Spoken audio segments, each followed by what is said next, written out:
Two patients flatlined at the exact same second. Not similar seconds, the same second. The trauma bay erupted. Alarms screaming, nurses spinning in three directions at once, veteran physicians frozen at the foot of two gurneys with their hands out like they'd forgotten what hands were for. Then a travel nurse nobody remembered hiring stepped between the beds. No panic, no hesitation. She moved like someone who had done this in the dark, in the rain, with bullets in the air. 12 minutes later, both patients had pulses.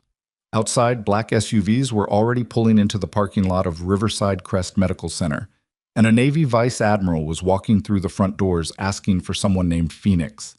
If this story already has you on the edge of your seat, stay with me until the very end. Hit that subscribe button, leave a like, and drop a comment telling me what city or country you're watching from. I want to see exactly how far this story has traveled. PA Evelyn Cross arrived in Silver Ridge, Colorado on a Tuesday that smelled like coming snow. She drove a 12-year-old pickup truck with a cracked passenger side mirror and a coffee cup wedged between the seats that had been there long enough to qualify as a permanent fixture. The truck needed an oil change. The heater worked intermittently. She had one duffel bag in the bed and a folder of paperwork on the passenger seat that said she was a licensed travel nurse with 18 months of civilian experience and references from two hospitals she'd worked at in the past year, one in Eastern Oregon, one in rural New Mexico. The paperwork was accurate. It was also the smallest possible version of the truth. She pulled into the Riverside Crest Medical Center employee lot at 6:43 a.m., 17 minutes before her orientation was scheduled to begin. Sat in the truck for a minute. Watched the building. It was a regional trauma center, 6 floors, about 300 beds, a level 2 trauma designation that the administration was trying to upgrade to level 1 before their next accreditation review. That detail was in the publicly available documents she'd read the night before at a motel outside of Pueblo. Old habit. Read the terrain before you enter it. She grabbed her duffel, locked the truck out of something close to habit.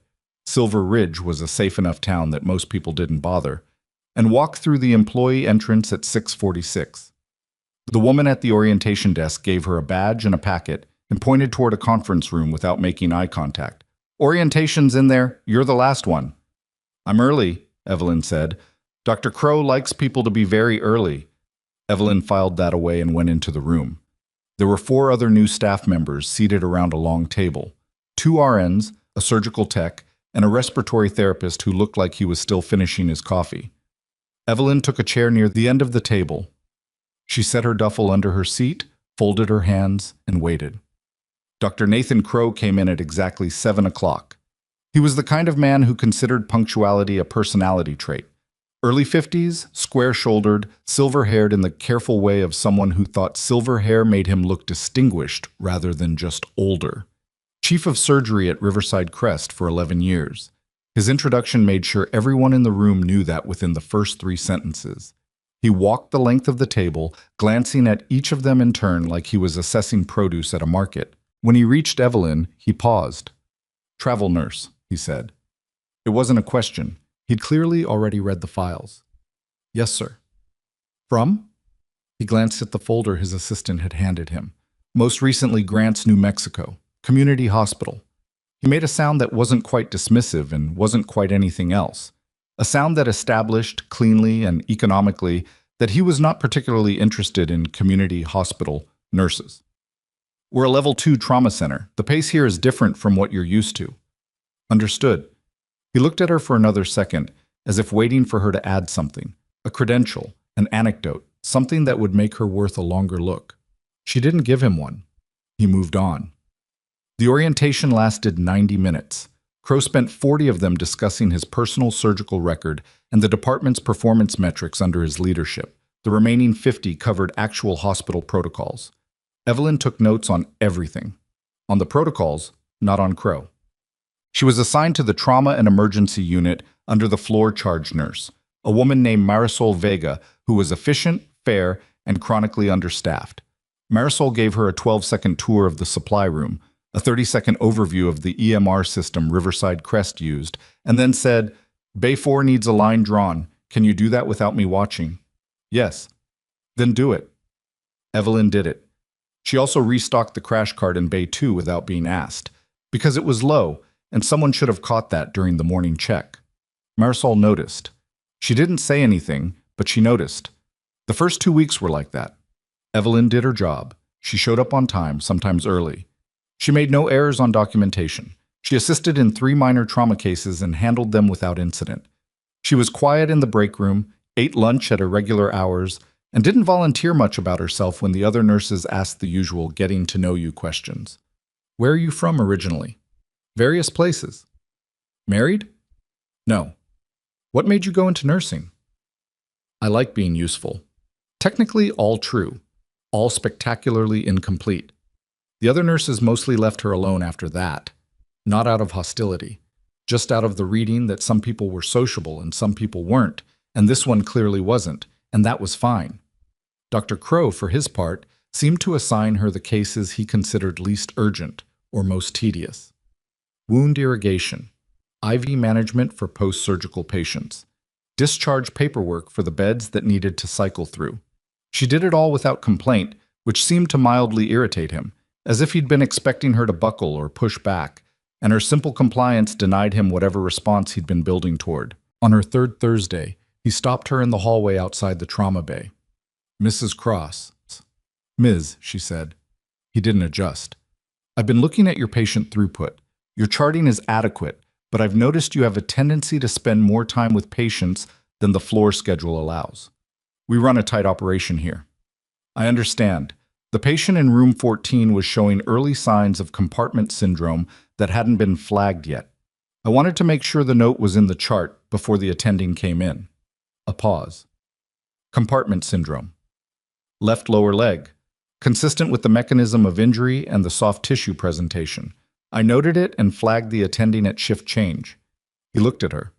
A long look this time. Not the dismissive scan from orientation. Something more careful. You diagnosed compartment syndrome. I documented an observation and flagged it for physician review. Dr. Alvarez confirmed it and ordered the fasciotomy this morning. Patient is recovering. She held his gaze. Easy, level. He said nothing else and walked away. She turned back toward the supply room and continued what she'd been doing before he stopped her. Behind her, she heard him say something to his assistant that she couldn't quite make out. The word overstepping may have been involved. She didn't look back. The shift that changed everything started. Like most shifts at Riverside Crest started, understaffed and behind before anyone had clocked in. It was a Friday, early in her 4th week. Marisol had called in 2 nurses short by 6 a.m. A surgical resident named Dr. Patel was supposed to be covering trauma consults, but was stuck in an appendectomy that had hit unexpected complications. The ER attending, Dr. Roderick Haynes, was a capable physician on most days, but had the specific bad luck of having been called in at midnight the night before and hadn't slept in 21 hours by the time the day shift started. Evelyn clocked in, read the board, and began her rounds. The first hour was manageable. 2 post-MVA patients in observation, 1 elderly patient with a hip fracture, waiting for an orthopedic consult, a 40-year-old with chest pain whose EKG looked clean, but whose history was making Haynes nervous. Evelyn did her assessments, updated her charts, assisted a phlebotomy that the lab tech had fumbled twice on a difficult vein. At 8:17, the radio crackled at the nurse's station. Marisol was on the phone with pharmacy and held up one finger. Give me a minute. Evelyn was closer. She picked it up. The paramedic's voice was tight in the way that trained people get tight when they're managing something bad, and keeping the panic compressed down into the base of the voice where it doesn't interfere with function. Riverside Crest, this is Unit 7, we're inbound with 2 critical. Highway 24, single vehicle rollover, driver and passenger. Driver is a 43-year-old male, GCS 8, suspected intracranial bleed. BP is tanking. We've got a line in, but he's not holding. Passenger is a 19-year-old female, chest trauma, breath sounds unequal, possible tension, pneumo. ETA, Evelyn said, 4 minutes. We'll be ready. What's your IV access on the male? Single large bore, left AC. Get a second line if you can. Right EJ if you have to. Keep him at 30 degrees and push the fluids carefully. If it's an intracranial bleed, you don't want to overcorrect the pressure. A brief pause on the other end. Paramedics didn't usually get clinical pushback from the radio. Copy that. She set the radio down and turned to the board. Marisol was off the phone watching her. 2 inbound, Evelyn said. 4 minutes. Probable intracranial bleed and suspected tension pneumo. Bay 1 and 2. We need Dr. Haynes, and we need a respiratory tech now, not in 5 minutes. Marisol moved. That was what you did with someone who spoke in that particular register. You moved. The next 4 minutes were controlled chaos in the way that good trauma teams produce controlled chaos. People moving fast, things getting set up, no wasted motion, no one asking questions that didn't need to be asked. Haynes came through looking like he was running on vapors, but capable. The respiratory tech, a man named Oscar, materialized from somewhere down the hall. The ambulance bay doors opened. Both gurneys came in simultaneously. The paramedic crews had clearly coordinated outside. The male patient, mid-40s, big man, was deteriorating visibly. His pressure was 78/40 and dropping. His pupils were unequal. The female patient, young, athletic-looking, was conscious but gray around the mouth, working too hard to pull each breath, the left side of her chest barely moving. Haynes took the male. Evelyn was already at the female patient's bedside, running her hands along the chest wall. "What's your pain level?" she asked. "Can't." The girl couldn't finish the sentence. "That's okay. Don't try." Her fingers found the third intercostal space, left side. Deviated trachea. Absent breath sounds. Jugular veins starting to distend. "Dr. Haynes." Haynes looked up from his patient, who had just begun to seize. "This one's a tension pneumo. She needs needle decompression right now." He was 40 feet away with a seizing patient and no hands to spare. "Get Patel." "Patel's still in the OR. She doesn't have time." Evelyn was already reaching for the supplies. "I need you to verbally authorize. Cross, that's a physician procedure." "Dr. Haynes." Her voice didn't rise. It didn't need to. It just became extremely clear. "She has 30 seconds, maybe less. Authorize it or come do it yourself right now." He looked at his patient. He looked at the girl. He looked at Evelyn's hands, which were already prepped, already positioned, already knowing exactly where to go. "Do it," he said. The needle went in. The hiss of released air pressure was immediate. The girl's oxygen saturation, which had been crashing toward 70, began climbing back toward normal on the monitor. She pulled her first full breath in minutes, and it sounded like something released that had been held under enormous pressure. Evelyn was already converting to a chest tube. Across the bay, Haynes's patient flatlined. Then the second monitor, the girl's, flatlined too. For one terrible second, every alarm in the trauma bay was screaming at once, and Evelyn was aware of several things simultaneously. Haynes shouting for a crash cart, a nurse backing into a supply tray and sending instruments clattering, the respiratory tech staring at the ceiling tile like he'd forgotten where he was. Evelyn had seen this before. Not here. Not in any civilian hospital. Somewhere much louder and much darker and much further away than Silver Ridge, Colorado. She moved to the girl's bedside. The arrhythmia on the monitor was V-fib, probably a contusion to the cardiac tissue from the chest trauma, now expressing itself with the release of the tension pressure. She grabbed the defibrillator, charged it, looked at Oscar. "Clear." He cleared. She cardioverted. The girl's heart came back in sinus rhythm on the first shock. Oxygen saturation continued climbing. She turned. Haynes was doing CPR on the male patient. Good compressions, correct rate. She stepped up beside him. The intracranial bleed complicated everything. Normal resuscitation pressures could worsen brain hemorrhage, but they were past the point of managing it elegantly. She checked the IV lines, saw the access issues, found a second vein on the right neck, established access, drew blood for a type and cross, handed the syringe to the closest nurse without looking at who it was. "Get neurosurgery on the phone now," she said, "and I need a second attending in here, now."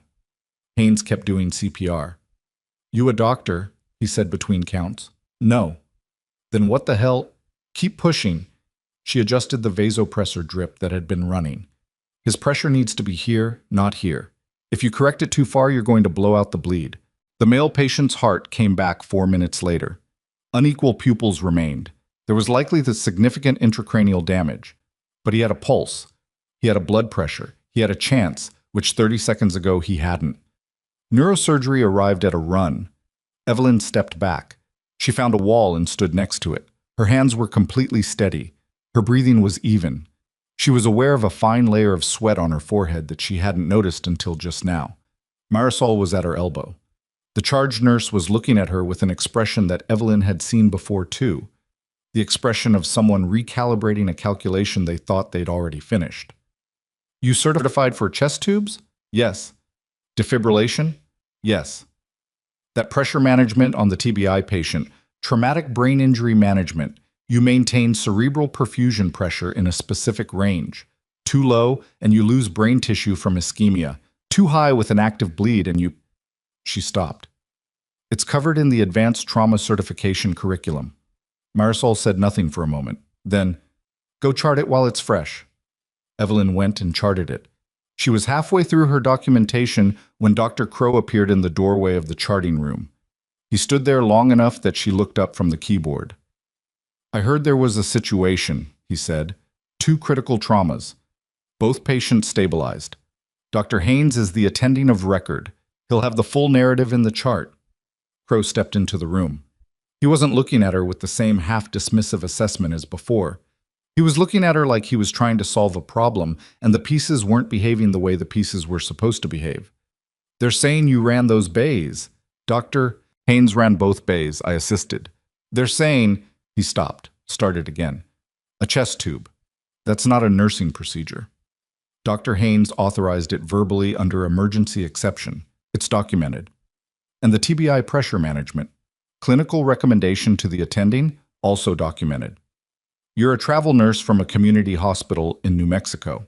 She met his eyes. I'm a travel nurse currently assigned to your trauma floor. Is there something you need from me for the incident report?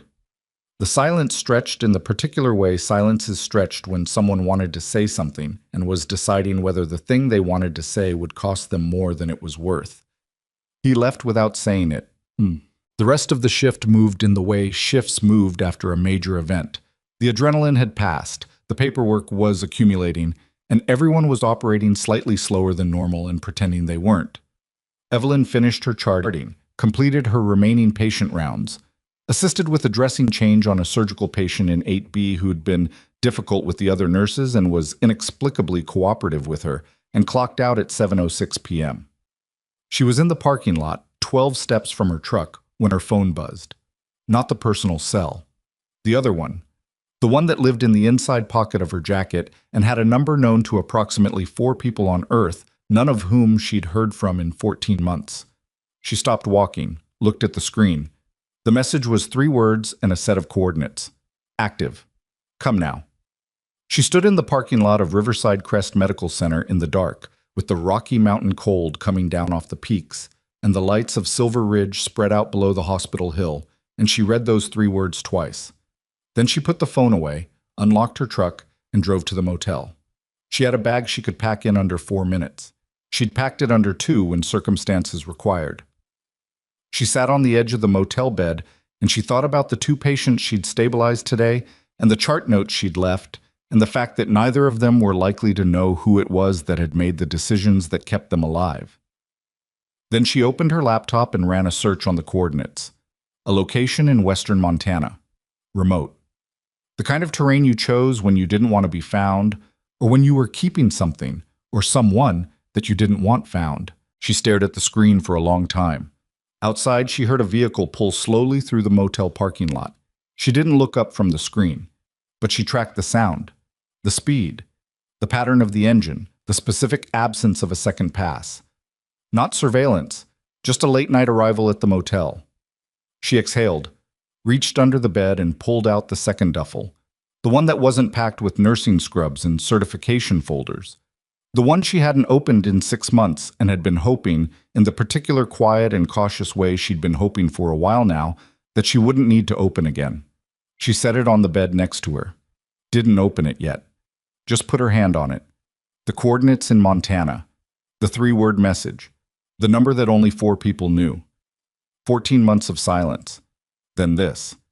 She closed her laptop, turned off the room light, sat in the dark for a while, in the particular way she'd learned to sit when she needed to be very honest with herself about what she was going to do next.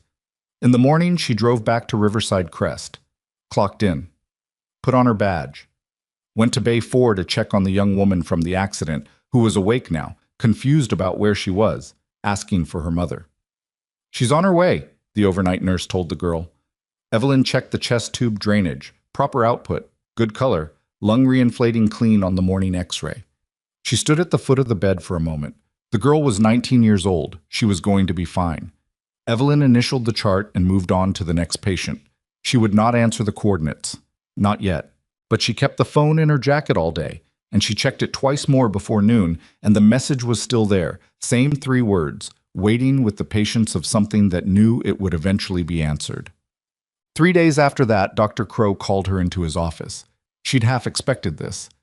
The incident with the trauma patients had generated paperwork, and paperwork at a place like Riverside Crest eventually landed on Crow's desk, and Crow had the specific type of institutional ego that didn't let things land on his desk without generating a response. His office was on the administrative floor, which was also where the hospital's executive suites were. She'd passed it twice without paying attention. Now she noticed the nameplate, the diplomas in matching frames, the model of a surgical team encased in glass that sat on his credenza like a trophy from a diorama competition. He was standing at his window when she came in. He turned when she closed the door. "Sit down." She sat. He didn't sit. He stayed standing, which was the kind of power positioning that people did when they wanted to remind you of the altitude difference. She let him have it. "I've reviewed the incident report from Friday," he said. "Okay. Your name appears in it 47 times. I was the primary hands-on nurse for most of the documented interventions. You performed a needle decompression and converted it to a chest tube placement on a patient without physician supervision. You directed adjustments to a TBI patient's vasopressor management. You called for a second attending without authorization from the charge nurse. Marisol was occupied. The timeline didn't allow for a chain of command consultation. The timeline is not your call to make." He moved to his desk. Didn't sit. Put his hands on the edge of it. "You are a travel nurse on a 4-week contract. You are not an attending. You are not a trauma surgeon. You are not a physician extender of any kind. Your scope of practice does not include the decisions you made on Friday." She waited. Let him finish. "Dr. Haynes's verbal authorization is documented and legally valid under Colorado Emergency Exception Statute," she said. "I looked it up before I charted." He blinked, just once. "Be that as it may, the clinical staff here has expressed concerns." "Which staff?" "That's not your concern. If I'm being reprimanded based on feedback, I have a right to know the source." "You're not being reprimanded." His voice had shifted, still authoritative, but something behind it had adjusted. "I'm clarifying boundaries. There's a difference." "Understood." She kept her hands relaxed in her lap. "Both patients are alive and making good recoveries. The young woman in Bay 4 is expected to be discharged in 2 days. The male patient is out of immediate danger and is being transferred to a neurology center in Denver. That's the outcome. That's not the point." "I understand it's not the point you want to make." Another blink. This one's slower. He was a smart man. She'd taken note of that, even in orientation, under all the self-congratulatory architecture of how he ran the room. Smart enough to hear what she'd just said and what it meant. She stood. "I'll be more careful about documentation going forward," she said, "and I'll make sure Dr. Haynes's authorization is always on record before I move." She left before he could tell her she was dismissed, which was petty, but she was only human. The call from the unknown number came at 2:14 a.m., 9 days into her posting at Riverside Crest. She was awake. She usually was at that hour. It was a habit she'd never fully broken. The 3 to 4 a.m. window had been, for too many years, the window when things happened. You stayed light in it. She answered on the second ring. The voice on the other end wasn't one of the 4 people who knew the number. It was a voice she hadn't heard in 6 years, and it hit her the way voices from certain specific periods of your life hit you. Not like a sound, but like a physical event. Something that moved through your chest before it registered in your ears. "Senior Chief Cross," the voice said. She said nothing. She was sitting up in the dark motel room, her back against the headboard, completely still. "I know you've been maintaining your cover. I know that's the protocol. But we have a situation, and you're the asset we need." "I left," she said. "I know. I completed my separation. I have paperwork." "I know that too." A pause. "Evelyn, we have one of ours in a very bad place. He's been compromised and he's been holding for 6 days, and his medical status is... The field team says he needs someone with your specific skill set. Not a trauma surgeon, not an ER doc. Someone who can work in the dark with 2 hands and whatever they've got on them and keep a critical patient alive long enough to move him. She closed her eyes. The coordinates I sent, the voice continued. I saw them. There's a team already assembled. You'd be the medical component. We're not asking you to carry a weapon. We're asking you to save a life. You're asking me to come back. We're asking you to come once, for him. She knew who the him was before she asked, but she asked anyway. The name that came back was one she hadn't heard spoken aloud in 3 years. A name that belonged to someone who had once pulled her out of a building in a country she still couldn't legally acknowledge having been in. She lowered the phone, sat with it for a moment. When? She said. The team moves in 4 days. She looked at the window. The dark outside was absolute. No streetlights in this part of the parking lot, just the distant glow of Silver Ridge on the other side of the hill. 4 days. She thought about the girl in Bay 4 who was going to be discharged in 2 days and who would never know who had decided to push the needle exactly where the pressure needed to go. She thought about Crow's office and the 47 mentions of her name in a report. She thought about the duffel bag under the motel bed that she hadn't opened yet. I need a condition, she said. Name it. I come back when it's done. Clean separation. No additional obligations. No reactivation. This is one job. A pause that lasted long enough to mean something. Agreed. She ended the call. Sat in the dark for another 20 minutes. Then she reached under the bed. She pulled out the duffel. Set it on the blanket beside her. Unzipped it slowly. The way you unzipped something you'd been avoiding unzipping because you knew that once you did, a certain chapter that you'd been calling finished was going to open back up. Inside, not weapons. Medical equipment. Field-grade compact, built for conditions where the supply chain didn't exist. Chest seal kits. Hemostatic agents. A surgical kit in a waterproof case that she'd assembled herself over 2 years and modified 6 times. An IV setup designed for single-provider use in the dark. A tourniquet she'd owned for 11 years. She didn't take anything out, just looked at it. Then she heard something. It wasn't a sound from outside. It was more than that. A vibration she felt in the soles of her feet before she heard it. Low, rhythmic, mechanical. The specific frequency of a heavy-duty vehicle moving slowly through a residential area at an hour when heavy-duty vehicles didn't have a civilian reason to move slowly through residential areas. She was at the window before she'd made a conscious decision to be there. 2 black SUVs had pulled into the far end of the motel parking lot. No lights. The engines cut off simultaneously. Nobody got out. Evelyn Cross stood at the edge of the motel window, in the dark, in Silver Ridge, Colorado, and looked at the 2 vehicles that weren't there for a late check-in. Her heart rate was exactly what it always was. Steady, even. 14 months of civilian life, and the body still new. Her phone lit up on the bed behind her. A new message. Same unknown number, same 3-word format. They found you. They found you. Evelyn read the message once, put the phone face down on the bed, and did not move from the window. The 2 SUVs sat in the far end of the parking lot, exactly the way vehicles sat when the people inside them were deciding something. Not surveillance. Surveillance kept moving. These had stopped. That meant they already knew where she was and were now deciding how to approach, which meant they weren't hostile because hostile didn't give you the courtesy of a pause. She exhaled through her nose. Then she picked up her jacket, checked the inside pocket out of pure habit, both phones, motel key, and walked to the door. She opened it before they knocked. There were 2 of them on the walkway, both in civilian clothes that fit the way civilian clothes fit when you were used to wearing something with more structure. A man and a woman. The man was maybe 35, thick through the shoulders, with the particular stillness of someone who'd learned to wait without showing that waiting cost him anything.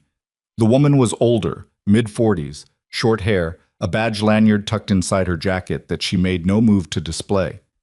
Ms. Cross, the woman said. You're not who called me, Evelyn said.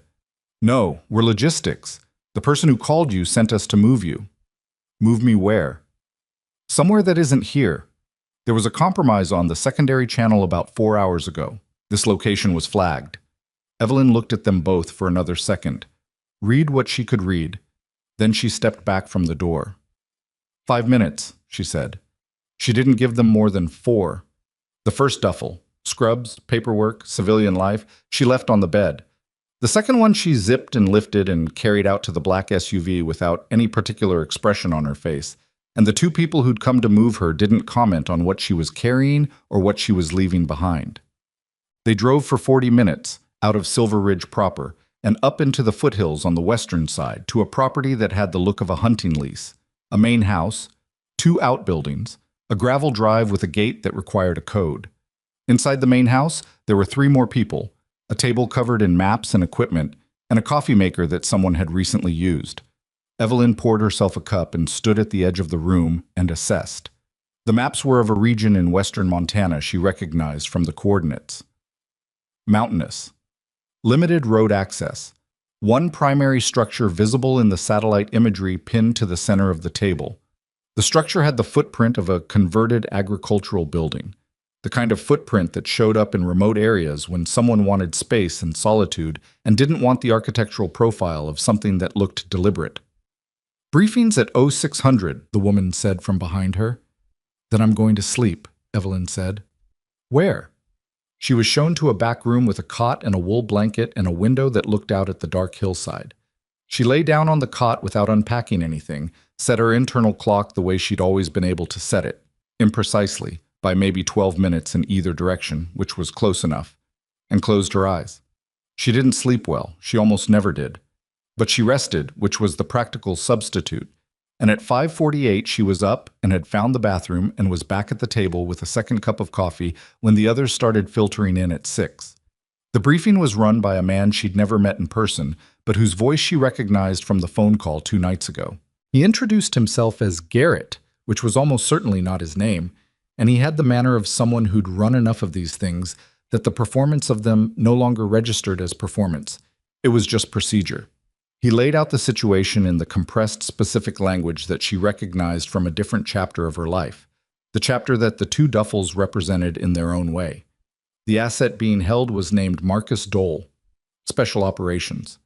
He'd been on an intelligence-adjacent mission that had gone compromised 11 days ago, not 6 as she'd been told on the phone.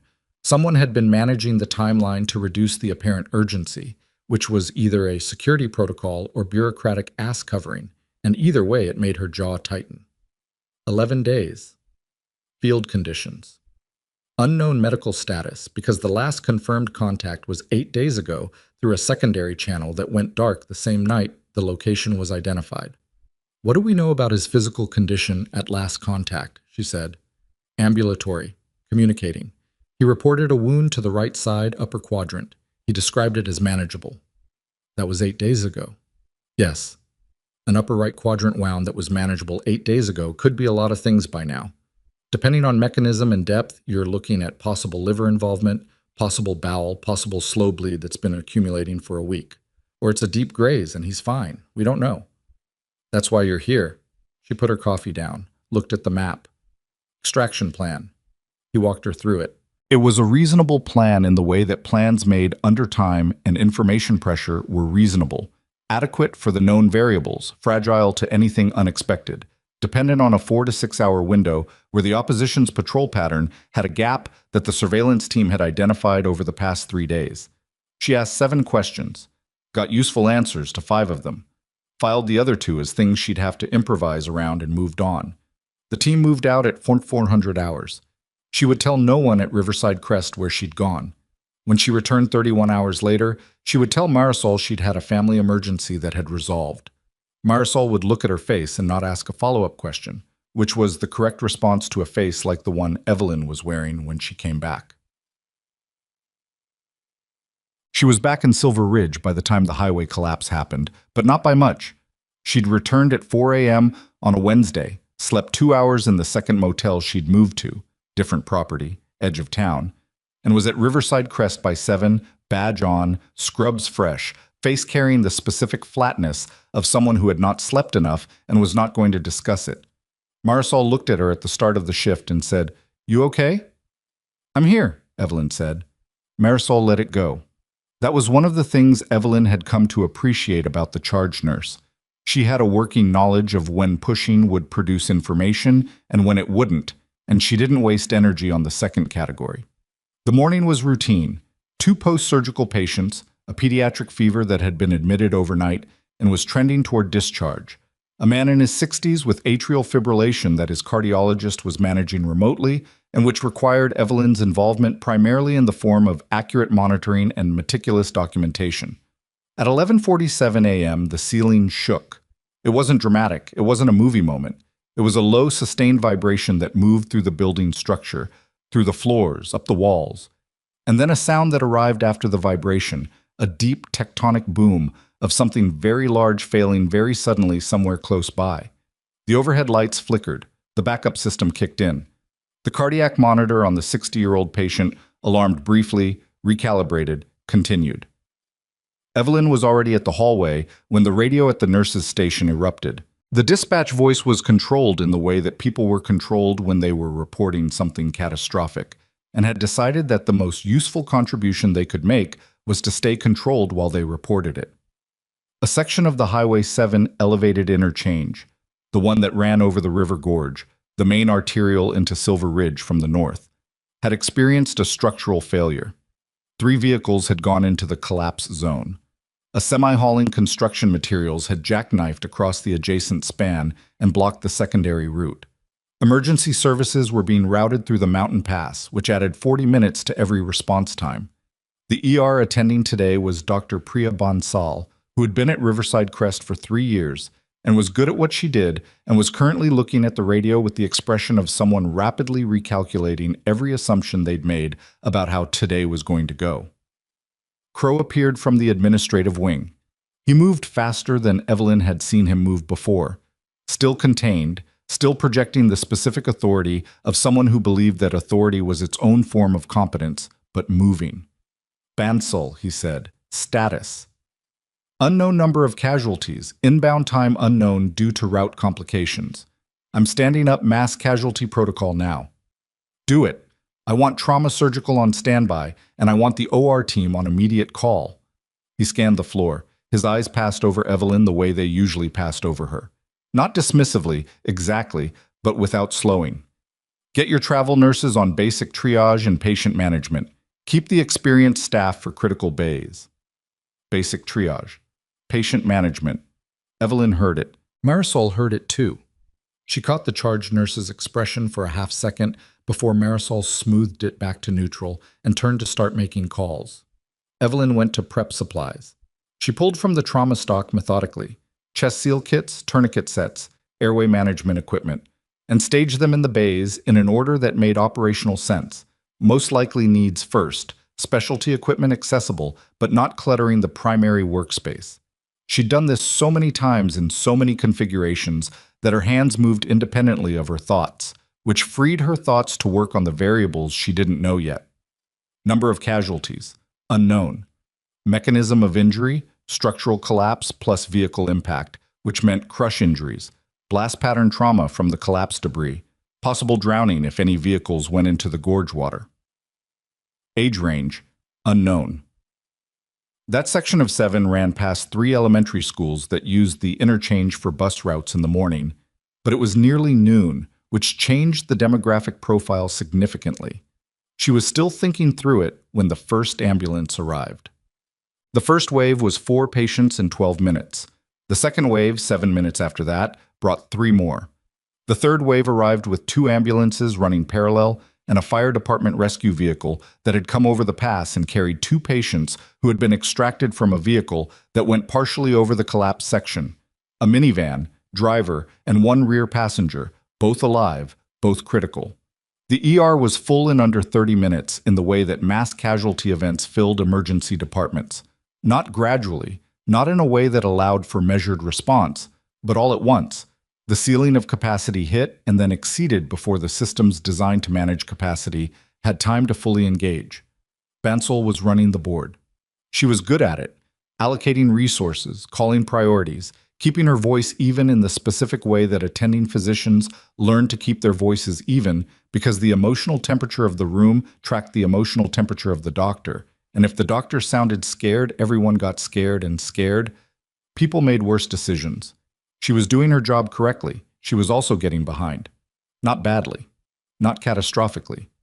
But the board was moving faster than the available hands, and two of the surgical residents had been pulled into the OR for the minivan driver who needed immediate abdominal surgery, and the third-year resident covering the trauma bay was a capable physician who was encountering, for the first time in his training, the specific problem of having more critical decisions to make than he had experienced pattern matching for. Evelyn watched this from Bay 3, where she was managing a 47-year-old woman with a crush injury to her right leg. The injury was significant. Compartment pressures were going to be an issue. Same presentation she'd flagged once before, the same clinical fingerprints. But the woman was stable enough to manage without constant physician oversight if you knew what you were tracking. She knew what she was tracking. In Bay 5, the resident, Dr. Emilio Reyes, was standing over a teenage boy with a head laceration and a deteriorating mental status. And the look on Reyes's face was the look of someone who was running his clinical algorithm and hitting a branch point that his training hadn't fully prepared him for. Evelyn secured her patient's monitoring leads, checked the leg one more time, and walked to Bay 5. "Talk to me," she said to Reyes, not unkindly. He looked at her. GCS dropped from 14 to 11 in the last 6 minutes. Lack is controlled. No obvious skull deformity. Pupils are equal and reactive, but he's getting more confused. Mechanism? He was in the back seat of one of the vehicles near the collapse edge. Car hit debris at speed, airbags deployed. Did he lose consciousness at the scene? Paramedics say brief LOC, less than a minute. She looked at the boy. 15, maybe 16. He was trying to answer a question Reyes had asked him, and getting the words partially wrong, not aphasic, just sliding, the way cognition slid when intracranial pressure climbed. "His pressure's been running high normal since he came in," she said. "Look at the last 3 readings. It's trending, not dramatically, but it's trending, and his respiratory rate just ticked up." She pulled the pulse ox from his finger, checked the waveform. "He's compensating. Early Cushing's response, possibly." Reyes stared at the monitor. If that's right. Get a CT. Now, not in 20 minutes. And get neurosurgery on the phone while it's running. If I'm wrong, you've spent 20 minutes and some contrast. If I'm right, you've got maybe 30 minutes before this becomes a different kind of problem. He moved. Fast and clean, the way residents moved when someone had just organized the information in a way that made the next step obvious. Evelyn went back to her patient in Bay 3. 3 minutes later, Crow materialized at the entrance to the bay. She heard him before she saw him. His shoes on the floor had a particular rhythm, unhurried and deliberate, the walk of a man who moved at exactly the pace he'd decided to move at, regardless of what the room was doing. "Cross." She didn't look up from the leg she was reassessing. "Dr. Crow, you were just in Bay 5. Dr. Reyes needed a second set of eyes on a presentation. I gave him my read, and he made the call." "That's not your position. The board is running 9 critical patients with 2 residents and 1 attending. I have a stable patient in this bay. I used the window." He stepped further into the bay. His voice had dropped below the ambient noise level of the ER, which was still considerable, which meant this conversation was meant to stay between them. "I told Bansal to keep travel staff on basic management." "I heard that." "Then you understand that overriding my instruction, I didn't override anything. I made a clinical observation to a physician who made his own decision. That's within scope." She looked up at him now. "The boy in Bay 5 is going for CT. If it shows what I think it's going to show, he'll need neurosurgery in the next hour. That's the outcome." The ER noise between them was considerable. Alarms, voices, the rolling percussion of equipment being moved. Crow stood in the middle of it with his arms at his sides and the expression of a man who was doing 2 things simultaneously, making an administrative calculation and doing something else, something that he was keeping more carefully contained, which looked to Evelyn like the early stages of genuine reconsideration. He left without finishing the sentence he'd started. By 2 p.m., Riverside Crest had received 14 patients from the collapse. 3 had been taken directly to the OR. 2 were in the ICU. The remaining 9 were distributed across the ER and had been stabilized to varying degrees of confidence.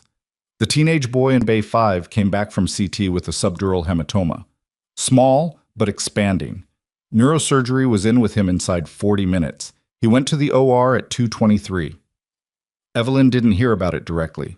She was in Bay 7 with a 62-year-old woman whose blood pressure had been playing games since arrival. Too variable, dropping in patterns that didn't match the documented injuries. When Marisol came to the doorway and said quietly, "Reyes is looking for you.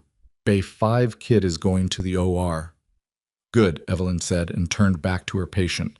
She found the blood pressure issue 20 minutes later, an undocumented cardiac history that the woman's daughter mentioned in passing while trying to remember the medication list, a detail that reframed the hemodynamic picture entirely. She flagged it, updated the chart, adjusted the monitoring parameters, and called the cardiologist. At 3 p.m., she was standing at the supply room counter writing an incident note when Dr. Bansal came and stood beside her.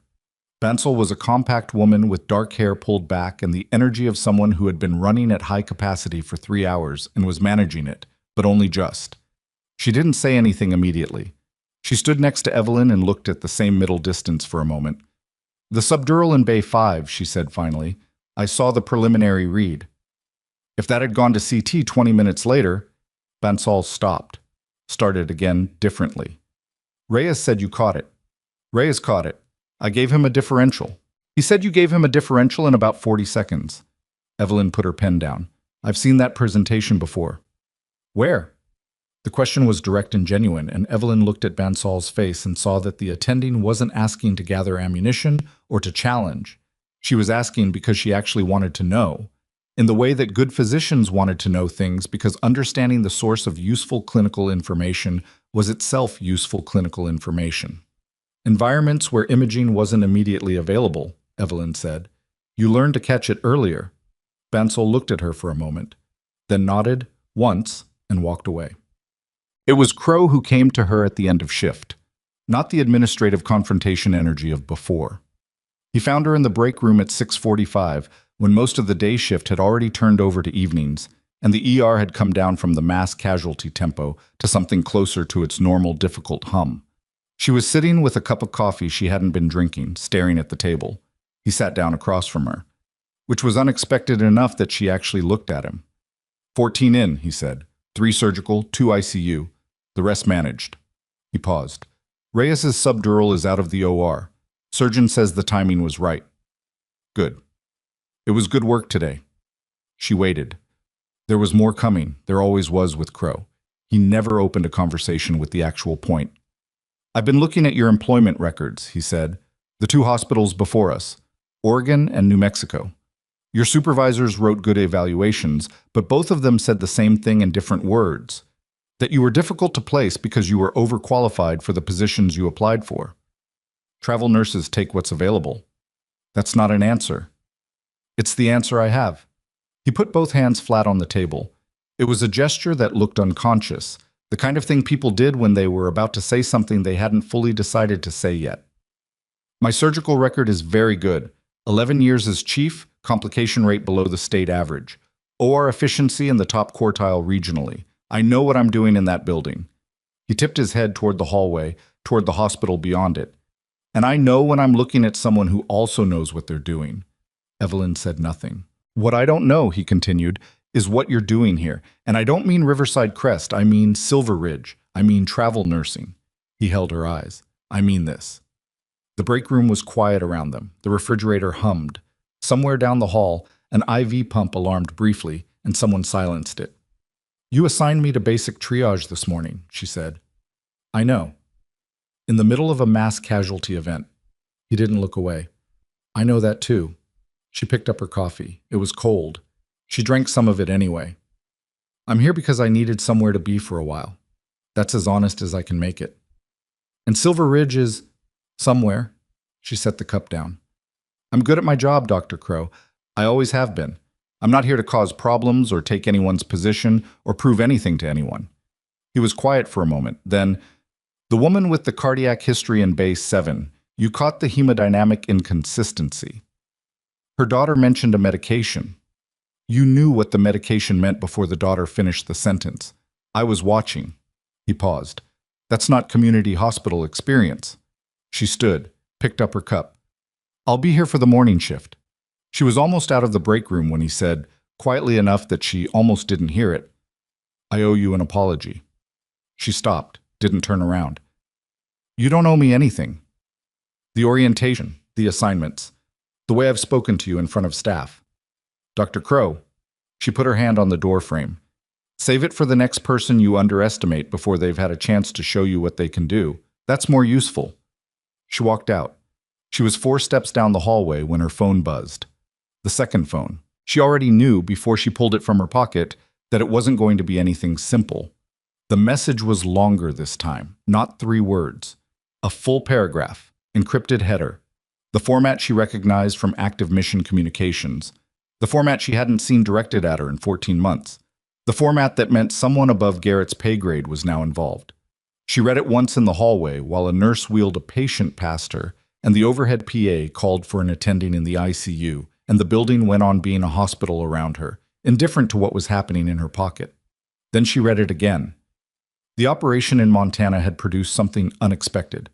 Not just Marcus Dole, extracted and alive and currently in a military medical facility with a slow hepatic bleed being managed by a surgical team. What the extraction had produced, what had been recovered from the compound's communication systems during the exfiltration, was a data set. 11 years of it. Financial transfers, encrypted correspondence, a mapping of a network that ran from a decommissioned naval commander in the Pacific Northwest to a civilian healthcare executive in... She stopped at the word. Silver Ridge. She looked up. At the hallway. At the hospital around her. At the badge on her chest with the Riverside Crest logo and her name printed in the font they used for all the staff badges and the word nurse beneath it in smaller letters. The message continued. The civilian healthcare executive was identified in the dataset by a code name, but the dataset also contained a physical location, a secondary residence, a post office box, and a work address. The work address was this building, this hospital. The executive had been here the entire time, operating inside the institution, and the intelligence that had been leaking for 11 years. The kind of intelligence that got operators killed in places that couldn't be named had been leaving through this building. Her hands were steady. She was aware of that the way she was sometimes aware of her own physiological responses, not as a comfort, but as information.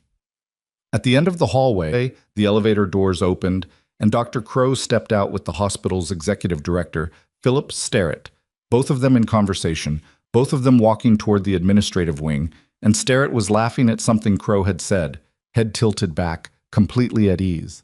Evelyn watched him. Philip Sterrett, executive director. 11 years at Riverside Crest. 11 years. She put the phone back in her pocket and stood in the middle of the hallway while the hospital moved around her, and she thought about the data set and the code name in it, and the length of time the leak had been running, and the operators who'd been compromised during that span, and the one she'd just pulled out of a Montana compound after 8 days of captivity with a wound that had been manageable, and then, by the time she got to him, was not. Sterrett's laugh reached her from down the hallway, warm and easy, the laugh of a man who felt entirely safe. She watched him until he turned the corner and was gone. Then she took out the phone again and typed 4 words back to the sender. "I'm already inside." The response came back in 11 minutes. 11 minutes was fast. Fast meant people on the other end had been waiting for exactly this kind of update, which meant the situation was further along than the message had implied, which meant Evelyn was already behind the information curve by the time she thought she was catching up to it. She went to the staff bathroom at the end of the trauma wing, locked the door, and read the full follow-up transmission. The dataset recovered from the Montana compound had been partially decrypted in the 31 hours since extraction. The civilian code name in the files, designated Harrow in the operational documents, corresponded to a financial signature that federal investigators had been tracking for 6 years without a source identity. Harrow had been routing payments through a series of medical supply contracts, the kind of contracts that a hospital executive would have legitimate authority to sign, legitimate reason to manage, and legitimate cover to obscure. The contracts were real. The supplies were real.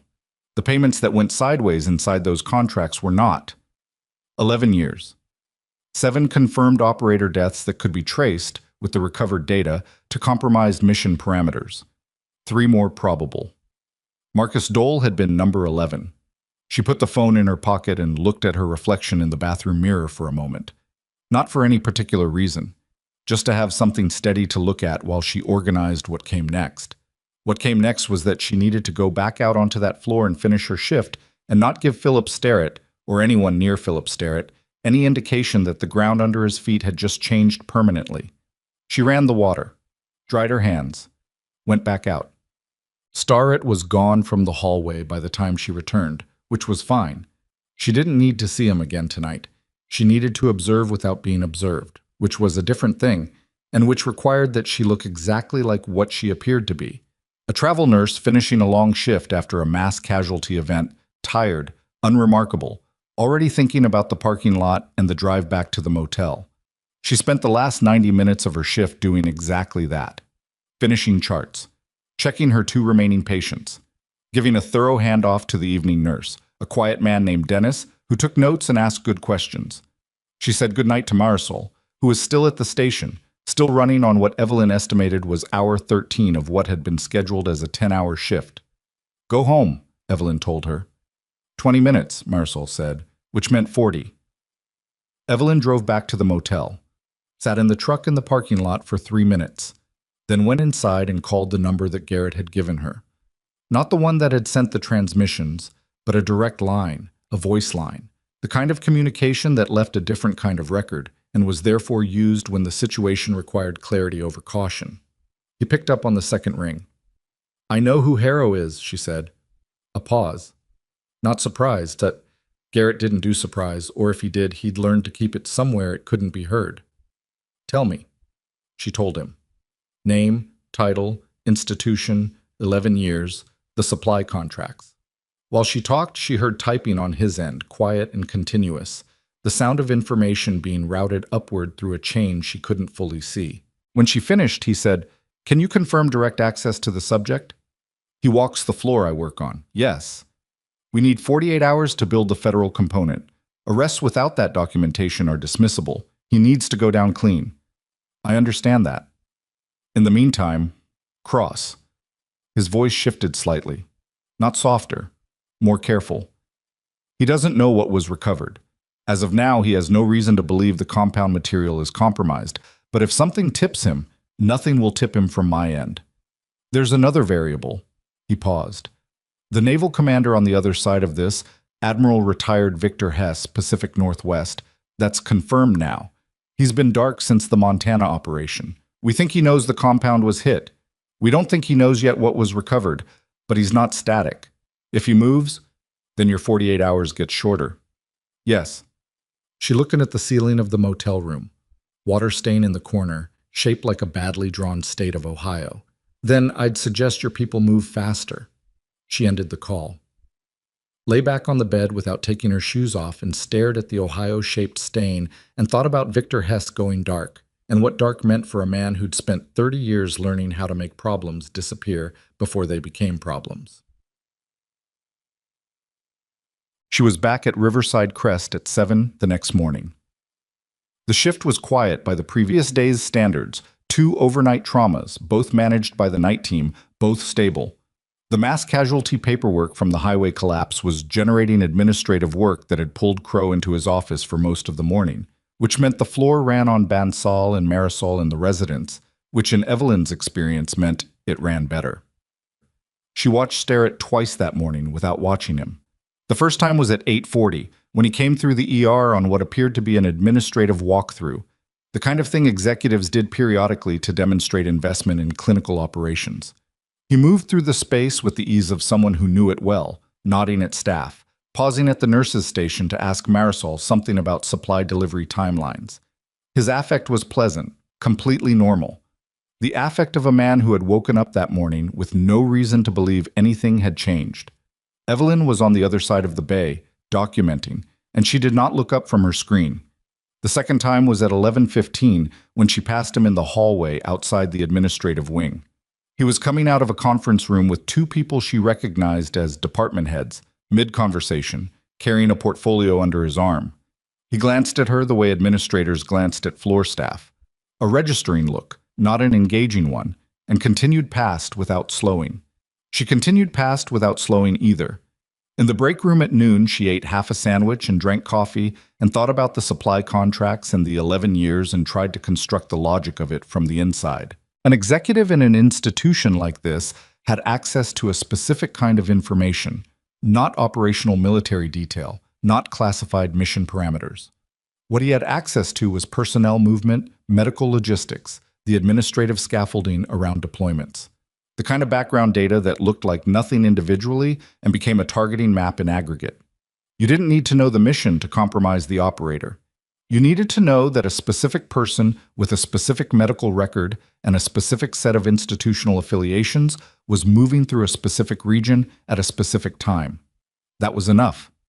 That had apparently been enough, 11 times to be enough. She finished the sandwich, threw away the wrapper, went back to work. The call from Garrett came at 2:57 p.m., routed through the encrypted line to the second phone, which meant it was significant enough that he wasn't willing to leave it in text. Hess moved, he said. She stepped into the stairwell, let the door close behind her. Where? Boarded a private charter out of a regional airport in Oregon at 0600 this morning. Flight plan filed for New Mexico, which we believe is false. The charter landed at a private strip 40 minutes north of Silver Ridge at 0947. She processed that. Hess had been in the air before she arrived at the hospital. He'd landed while she was watching Starrett do his walkthrough. He's here. He's somewhere in the Silver Ridge area. We don't have eyes on him yet. Ground team is 20 minutes out. Your 48 hours just became 0. I know. Cross. He stopped. The pause had a specific quality to it. The quality of someone about to say something they'd been authorized to say and weren't entirely comfortable saying. There's authorization to move on Harrow today. Federal team can be on site in 90 minutes, but we need you inside when it happens. Starrett will attempt to destroy the local documentation the moment he knows we're coming. There are files in his administrative system that corroborate the financial chain, and he has the access and the motive to wipe them. We need someone physically present in the administrative wing before the arrest team arrives. You need me to keep him in place and away from his system. Without alerting him, yes. She looked at the stairwell wall, concrete block painted beige, a fire extinguisher mounted in a red bracket. I'm a nurse. You're also the only person in that building we trust. What's my play? Fabricate a reason to pull him into a clinical situation, something that requires his attention in a non-administrative space, via 60 to 90 minutes. A clinical situation. In a hospital, that was not a difficult thing to fabricate the pretext for. Emergencies happened. Executives got pulled into them. It was the nature of the environment. But a fabricated emergency had consequences.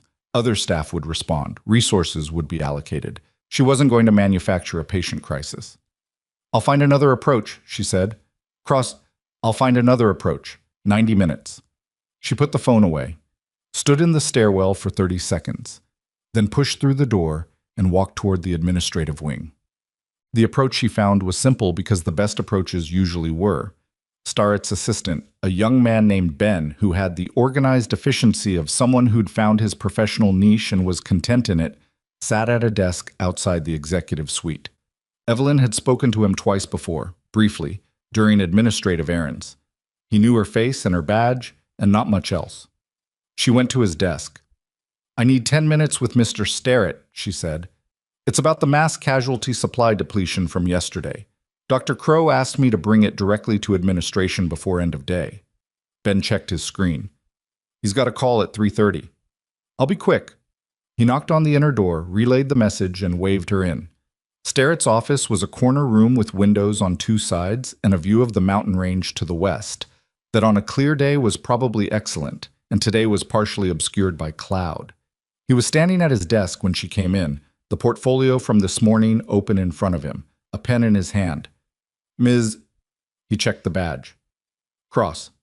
Supply depletion from the MCI? Yes. I wanted to flag it before the evening reorder went in. We burned through our chest seal inventory significantly, and the secondary hemostatic stock is below the recommended threshold. Given the highway situation isn't fully resolved, the interchange was still partially closed. This was accurate. Marisol thought it was worth escalating. He nodded, set the pen down. Reasonable. Send me the specific numbers, and I'll approve an emergency reorder this afternoon. I have them here. She produced a folded sheet of paper, the inventory printout she'd pulled from the supply room 20 minutes ago, which was a real document containing real numbers. She held it out. He took it, read it. The natural next step was that he would walk to his computer to initiate the reorder, which was what she needed him away from. Pull up a chair. I'll get this started now. I appreciate it. She sat, not in the chair directly across from his desk. That was the supplicant position, the one that put his screen at her back. She took the chair to the side, the one that visitors used when they were reviewing documents together, the one that gave her a sight line to his monitor. He moved to his computer, logged in with the ease of long habit, the kind of ease that meant he didn't register what he was doing as a security behavior, just as a motion. She noted the sequence without appearing to note anything. He pulled up the supply ordering system and began entering the numbers from her sheet. She asked 3 questions about the ordering process that she already knew the answers to, which kept him talking and kept his attention on the screen in front of him and off the broader context of a trauma nurse sitting in his office at 3 in the afternoon asking about supply chain logistics. At 3:18, his desk phone rang. He glanced at the display. Something shifted in his face. Not dramatically, not in any way that would mean anything to someone who wasn't watching carefully. A tightening around the eyes. A fractional pause before he reached for the handset. "Excuse me a moment." He picked up. "Sterrett?" She watched his face. Whatever came through the phone, it took 4 seconds to register, and then it registered completely. The color in his face changed. His hand on the desk moved to the edge of it, fingertips pressing down. His eyes went to the computer screen in front of him. Not to her, not to the room, to the screen, and then moved away from it, which was the eye movement of someone who'd just thought about doing something and decided they couldn't do it with a witness present. "I'll call you back," he said into the phone. Set it down. He was very still for a moment. Then he turned to look at her, and for the first time in 2 interactions, he was actually seeing her. Not badge-checking her, not categorizing her as floor staff, seeing her. Something in his expression had reorganized itself, and the reorganization made him look older and much less pleasant. "I think we're done here," he said. "The reorder? Send the numbers to Ben. He'll handle it." He was already standing, already moving toward the door, the specific movement of someone who needed to make a phone call in private immediately. "Thank you for bringing it up." She stood, moved toward the door at a pace slightly slower than his. "Of course. Should I let Dr. Crow know you'll process it today?" "Yes, fine." He was at the "Mr. Sterrett?" She stopped. Let him look back at her. "Is everything okay?" The pause lasted 2 seconds. In those 2 seconds, she saw the calculation, who she was, what she knew, whether her presence was coincidence or something else. He reached the conclusion that she was a nurse who'd been in his office about inventory and was now asking a polite social question.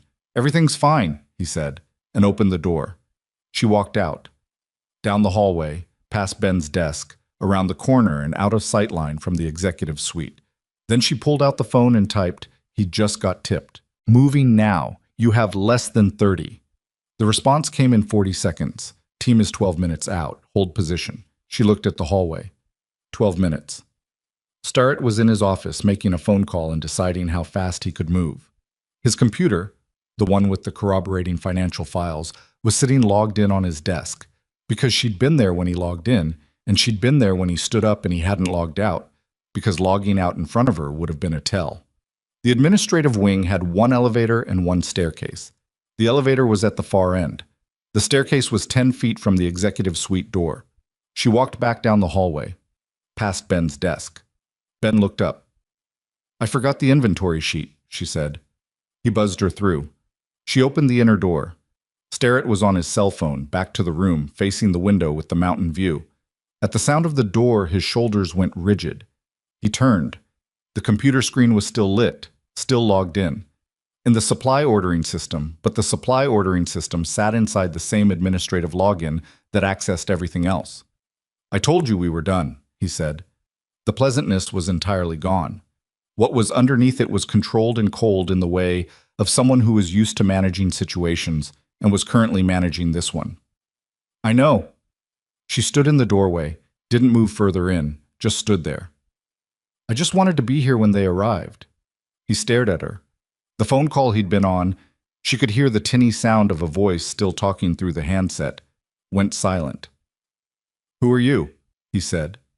Not a question. The inflection of someone revising a file they thought was complete and finding pages they hadn't known existed. "I'm a travel nurse," she said, "currently assigned to your trauma floor." "Who sent you?" "The supply numbers I brought you are real. We do need to reorder." He moved. Not toward the door, toward the desk, toward the computer, with the speed of someone who had decided that the most critical thing in the next 30 seconds was the keyboard. She'd anticipated this. She was already moving to the other side of the desk, not blocking him physically. She had no authority to block him physically, but placing herself between him and the machine in the way that made the geometry of reaching it complicated. "Mr. Sterrett," her voice was level. "The federal team is 8 minutes away. The files you're thinking about have already been flagged for preservation by a court order that was issued 40 minutes ago. Deleting them now adds destruction of evidence to what's already there." He stopped, looked at her. The calculation was happening again, faster this time, and arriving at a different answer. The file revision was complete. The new version had her in a different category entirely. Not floor staff, not coincidence, not a nurse who'd wandered into an administrative meeting about inventory. "You've been here for weeks," he said slowly. "Yes." "The travel nurse, the one from the highway collapse." "Yes." Something moved across his face that she'd seen before on other faces, in other contexts. The specific expression of a person understanding that they've been outmaneuvered by someone they never considered a threat. It was a particular kind of humiliation, different from ordinary defeat, because it contained within it the retrospective awareness of every moment they'd felt superior. He sat down. It wasn't surrender, it was the movement of a man making a calculation about what the next 60 minutes could still produce if he stayed calm. "I want a lawyer," he said. "That's your right," she said. "But you should know that Victor Hess landed 40 minutes north of here this morning, and your federal situation is going to look very different depending on whether you're the person who cooperated or the person who waited for Hess to determine your value." The name. She watched it land. His face did something complicated. Then it did something simpler, which was the thing faces did when the variables had finally produced a number that couldn't be argued with. From down the hall, she heard the elevator open. Multiple sets of footsteps. Not hospital footsteps. A different weight, a different rhythm, the particular cadence of people who moved with purpose and didn't slow down for institutional courtesy. Starrett heard it too. He looked at the door, then at her, then at the computer screen, which was still lit, still logged in, still containing 11 years of supply contracts and financial routing inside an administrative login that a federal forensic team would spend the next week taking apart with the careful patience of people who had court orders and time and no reason to hurry. "The man you helped put in that compound in Montana," Evelyn said quietly. "He has a daughter. She's 8. He's been missing for 11 days. She paused.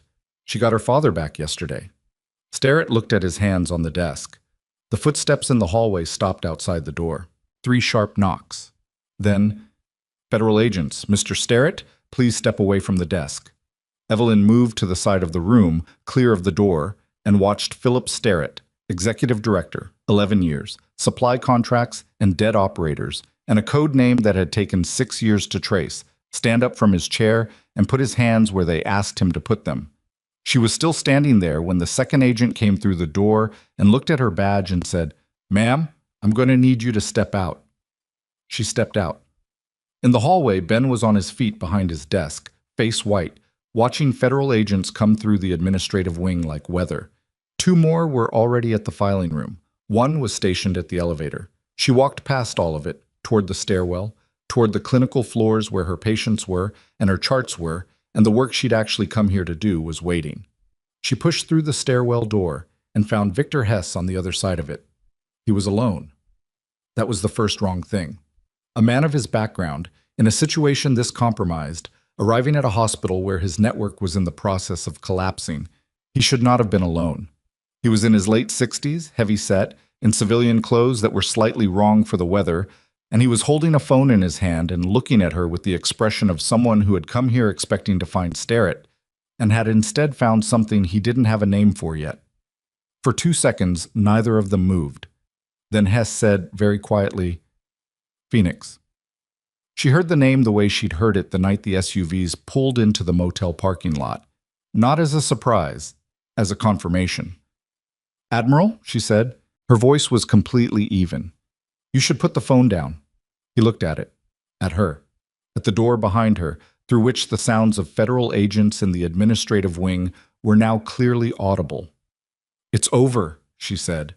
His face did several things in rapid succession that she didn't have time to fully catalog, because his hand moved, not to put the phone down, but to his jacket, to something inside his jacket, and she was already moving before the thought had fully completed, already closing the distance between them in the narrow stairwell with the concrete walls and the red fire extinguisher in the bracket on the wall above the first landing rail. His hand came out of his jacket with a compact semi-automatic that he'd had the presence of mind to bring and the poor tactical judgment to reach for in a closed stairwell with a person already inside arm's reach. She took it from him in 4 seconds. It wasn't elegant. Her left forearm hit something on the rail that was going to bruise deeply, and she felt it immediately. The specific burning impact of bone on metal, but the weapon was in her hand and Hess was against the wall, and the door above them burst open as 2 federal agents came through it responding to the noise. "Contact," she said, loud, clear, the way you said things when you needed them heard and acted on immediately. "Suspect is unarmed. I have the weapon. It's safe." She held the gun by the barrel away from her body and looked at the 2 agents coming down the stairs toward her. Hess slid down the wall and sat on the landing with his hands up, breathing hard, and the sound he made was not angry and not defiant. It was the sound of a man arriving at the end of something that had been running for 11 years and finding that the end was a stairwell and a travel nurse and federal agents coming through a door. One of the agents took the weapon from her.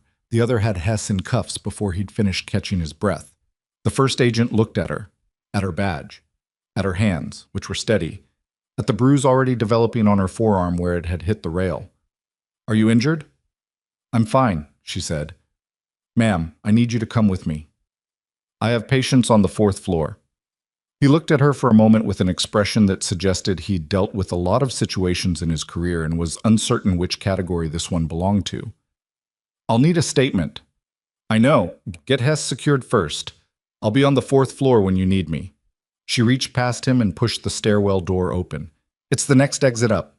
She walked through the door and back onto the clinical floor, past the nurse's station where Dennis was starting to pick up on the fact that something significant was happening 2 floors up, past Bay 3 where her patient with the crush injury was healing steadily, past Bay 5 where the teenager had been and was now in surgical recovery and doing well. She stopped at the nurse's station, picked up a chart, began reading. Her hands were still steady. Her forearm, underneath her scrub sleeve, was beginning to swell in a way that was going to make the next few hours uncomfortable. She'd need to ice it and probably get it imaged before shift end to rule out a fracture, which was going to generate paperwork and questions she was not particularly looking forward to answering. Down the hall, her work phone buzzed with a message from Marisol. "What is happening in admin right now? There are suits everywhere." She was typing a response, something non-committal about administrative matters, when a different notification appeared on the second phone. Not Garrett, a number she'd never seen before, with a format she recognized. Official military channel. Flag-level communication. She opened it. The message was 3 sentences, and by the time she finished the 3rd sentence, she understood that the 48 hours Garrett had asked for, and the 90 minutes she'd bought, and the 11 years that had been running inside this building were no longer the most significant thing happening. Because the dataset from Montana had contained one more layer that no one had told her about, a layer that had just been decrypted in the past hour. And what it showed was that Harrow had not been working alone inside Riverside Crest Medical Center. There was a second name, and it was someone she saw every single day. She read the message a second time, not because she'd misread it the first time, because the brain did that sometimes. Ran the information twice when the information was significant enough to warrant confirmation that the first pass had been accurate. It had been accurate. The second name in the dataset was encoded differently from Starrett's. Not a code name, but a personnel identifier, the kind of internal tracking number that military and federal contractors used when they wanted a reference that was meaningful within a system and opaque outside it. The decryption team had matched it to a civilian record in the past hour. The civilian record attached to a medical license. The medical license attached to a name that Evelyn knew, Dr. Nathan Crow. She stood at the nurse's station with the chart in one hand and the phone in the other, and the fourth floor of Riverside Crest moving around her in its ordinary afternoon patterns. And she thought about 11 years and supply contracts and a chief of surgery who had been running this department for exactly that long and who had access to something Sterrett hadn't had directly: patient records, staff movements, the clinical documentation that showed which personnel with which histories had passed through this hospital at which times. Sterrett had handled the financial layer, the routing, the payments, the contract structures that moved money in ways that looked legitimate. Crow had handled the intelligence layer, the human data, the names. Together they had built something that had worked for over a decade because it was distributed across two people who had plausible, independent, institutional reasons for accessing everything they accessed. She put the phone in her pocket. Crow was in his office. She'd seen him go in 40 minutes ago and hadn't seen him come out. The administrative wing was now active with federal agents, which meant the sound of that activity had been audible on the floors below. It wasn't a quiet operation, federal arrests in a hospital executive suite, and Crow was either unaware or was sitting in his office processing what that sound meant. She needed to know which one. She gave herself 4 seconds to stand at the nurse's station and be a nurse reviewing a chart. Then she put the chart down, told Dennis she'd be back in 10, and walked toward the elevator. The door to Crow's office was closed. His assistant, a woman named Patricia, who had been with him for 7 years and ran his schedule with the quiet authority of someone who knew where everything was at all times, looked up when Evelyn came down the administrative corridor. This corridor was 1 floor below and 1 wing removed from where the federal team was working, which meant the activity there hadn't physically reached here yet. But the sound had. The building carried sound in certain directions when conditions were right, and the sound of multiple people moving quickly through the floor above them, the brief exchanges and the particular clipped register of people executing a task under authority, had clearly reached Patricia's desk. She was sitting very straight. Her computer was on, but she wasn't looking at it. "Is Dr. Crow available?" Evelyn asked. Patricia looked at her with the expression of someone trying to determine what category of situation they were in. He said he wasn't to be disturbed. It's clinical, quickly resolved." She kept her voice at the register she used for administrative interactions. Mild, professional, unremarkable. 30 seconds. Patricia picked up the phone, knocked at the same time, which was the move of someone who'd been told not to disturb him and was looking for cover from both directions. She announced Evelyn. A pause. Then she set the phone down and nodded. Evelyn opened the door. Crow was at his desk, but not working at it. I was sitting in his chair turned slightly to the side, facing the window that looked toward the parking structure, and he had the look of a man who had been sitting exactly like that for some time, not doing anything, just sitting, which for a man like Crow, who was constitutionally opposed to stillness, was its own data point. He turned when she came in. She read his face in the time it took to close the door behind her, which wasn't long, but was long enough. He knew something was happening. He didn't know yet exactly what it was, which meant the federal team hadn't reached him, which meant she had a window. She crossed the room and sat in the chair across from his desk without being invited. He watched her do it. "There are federal agents in the executive suite," she said. "Philip Sterrett is in custody." He was very still. "I heard activity." "I thought you should hear it directly." A pause. She was watching everything. His hands, which were on the armrests of his chair with the specific quality of hands that had been placed there rather than resting there. His eyes, which were processing. The slight shift in his breathing that was the only external tell on a man who'd spent decades learning to present a controlled surface. "Why are you telling me this?" he said. "Because you're the chief of surgery, because it affects this institution, and because I wanted to see how you reacted when you heard it." The room went very quiet. He looked at her for a long moment with those assessing eyes. The same ones he'd turned on her in orientation, the same ones she'd watched recalibrate across 4 weeks as she'd consistently failed to be what he'd initially decided she was. "That's not why travel nurses come to the chief's office," he said. "No. Who are you?" She'd been asked that twice today. By Sterrett, in a way that was really asking, "What are you? What function? What threat? What category of problem?" By Hess in the stairwell, as recognition. From Crow it landed differently. More genuine. Less strategic. The question of someone who had been carrying a version of a person in his head for 4 weeks, and was now understanding that the version was wrong. "I'm going to ask you something," she said, "and I need you to think carefully before you answer, because the answer matters. Not to me, to what happens in the next hour." He said nothing, which was, for Crow, a form of assent. "The personnel identifier in the dataset recovered from the Montana operation," she said. "Contractor code NRC 7741. Do you know what that is?" The stillness that came over him was different from the stillness before. The before stillness had been controlled, managed, the posture of a man choosing how to engage. This stillness was the kind that came from the outside, imposed by information arriving that reorganized the room. "Where did you hear that?" he said. His voice was flat in a way it hadn't been before. "Federal investigators matched it to your civilian contractor file, the one that dates to a consulting arrangement with a naval logistics firm 11 years ago, a firm that Hess was affiliated with." He stood up. It wasn't aggressive. He stood the way people stood when they needed to move because staying seated had become physically untenable. He went to the window, put one hand on the frame, and looked out at the parking structure. "Crow." He didn't turn. "If you ran when you knew I was coming to find you," she said, "it would answer a question the investigators are currently treating as open. Right now it's open. It doesn't have to close the way you're thinking it's going to close." A long silence. Outside his window, in the parking structure, she could see one of the federal vehicles, the dark SUV that had been staged in the east lot since before she'd gone to Sterrett's office. "I didn't know what it was," he said. "Not at first." She waited. The firm sent consultation requests, medical record pattern analysis. They framed it as outcomes research for veteran healthcare policy. "I was building my career. They paid well and the request seemed legitimate." He stopped.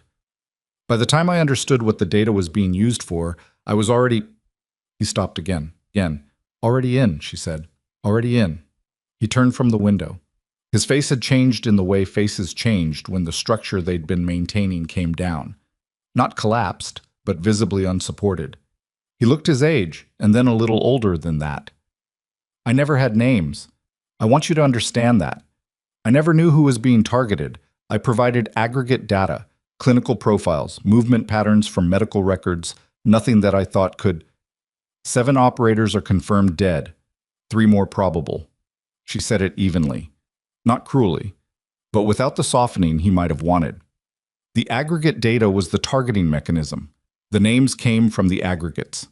He sat back down, not in the deliberate way he usually moved, but like the decision to be upright had become too much to maintain. She sat across from him and let the silence work. Not as a tactic, as a fact.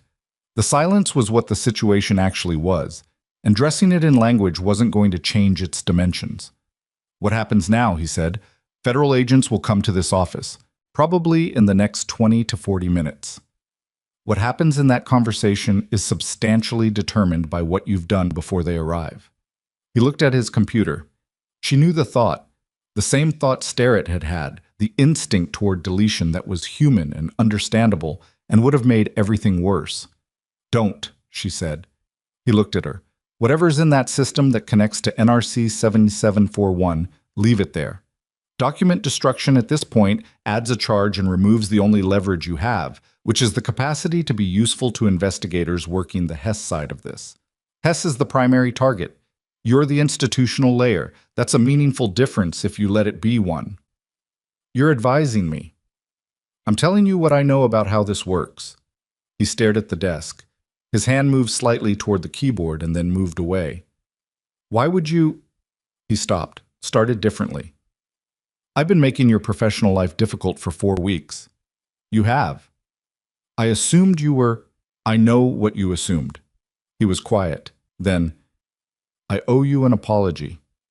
She'd heard those words from him before, last night, in the break room, in the tentative and partial way that men who weren't practiced at apology began the motion of it. This time it came differently, not tentative, stripped of the architecture that usually surrounded his speech. "Treat the next person better," she said. "That's more useful than the apology." She stood.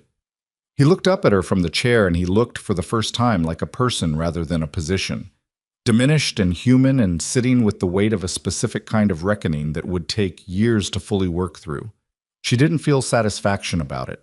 She didn't feel much of anything about it except a tired clarity, the kind that came at the end of long operations when the objectives had been met and the cost was visible. "When they come," she said, "tell them everything, specifically the Hess connection. That's the thing they most need and the thing that most helps you." She left the office, told Patricia on the way out that Dr. Crow would be available shortly and to hold his calls. The federal team reached Crow's office at 4:47 p.m. Evelyn was on the fourth floor when it happened, aware of it through the secondary phone. A brief notification from Garrett, second subject in custody, cooperative.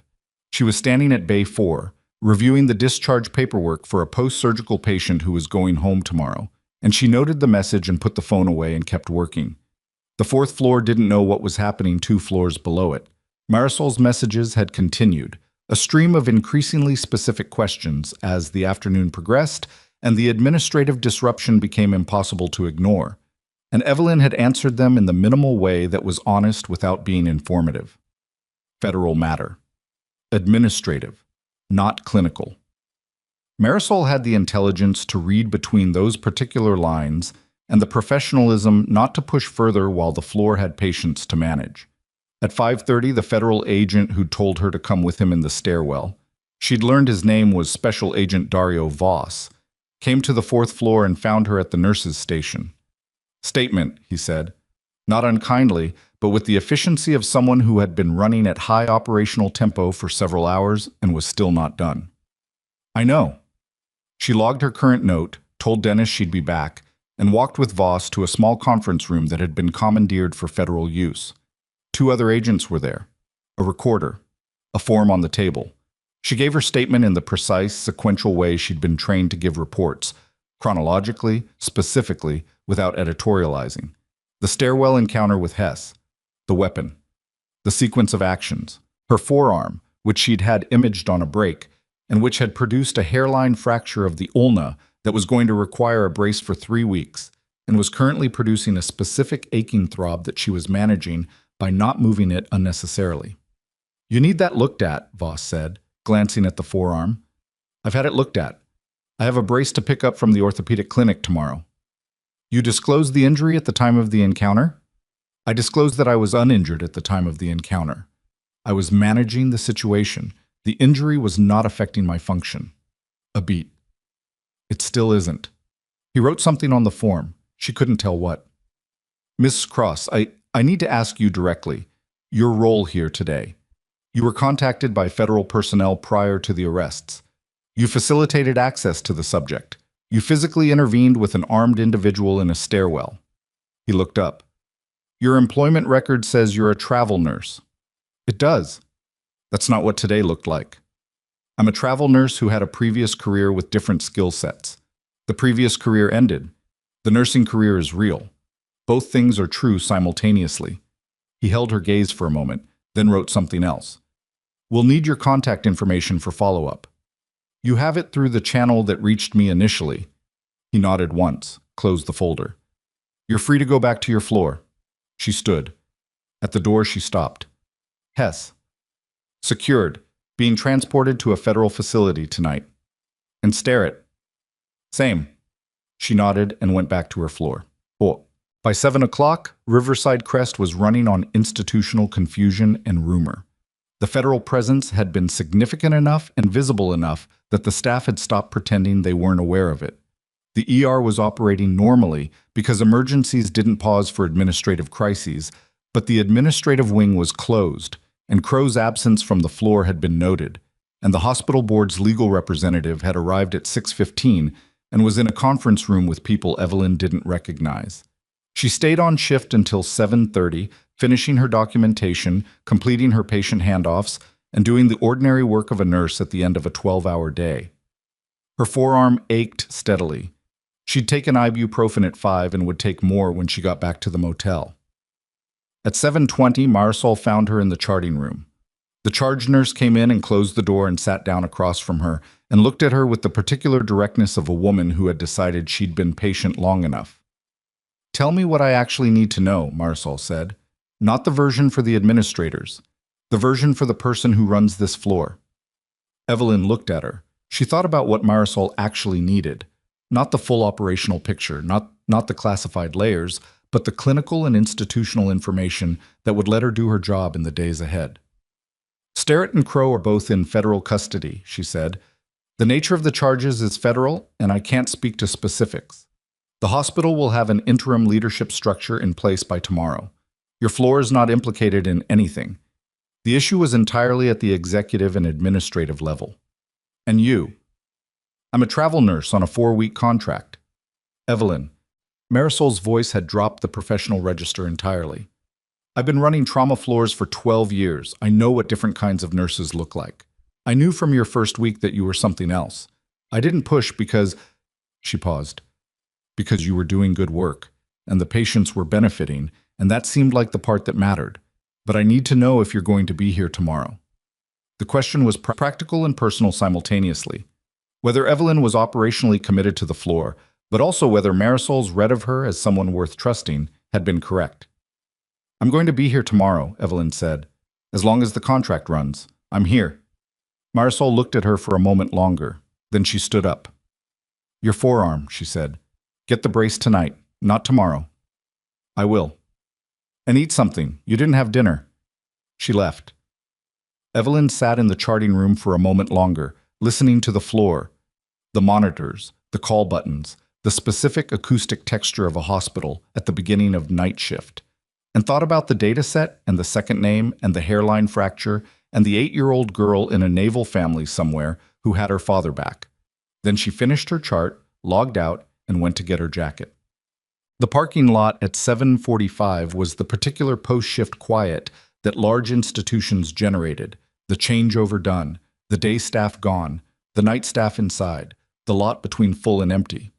Her truck was where she'd left it that morning, which felt like a long time ago and also somehow like the same continuous moment. She was unlocking it when her personal phone rang. Not the second phone. The regular one, the number she gave to actual people in her life, which at this point was a short list. The number on the screen was one she recognized. Her contact at the veteran advocacy organization she'd been connected to through a transitional program 2 years ago.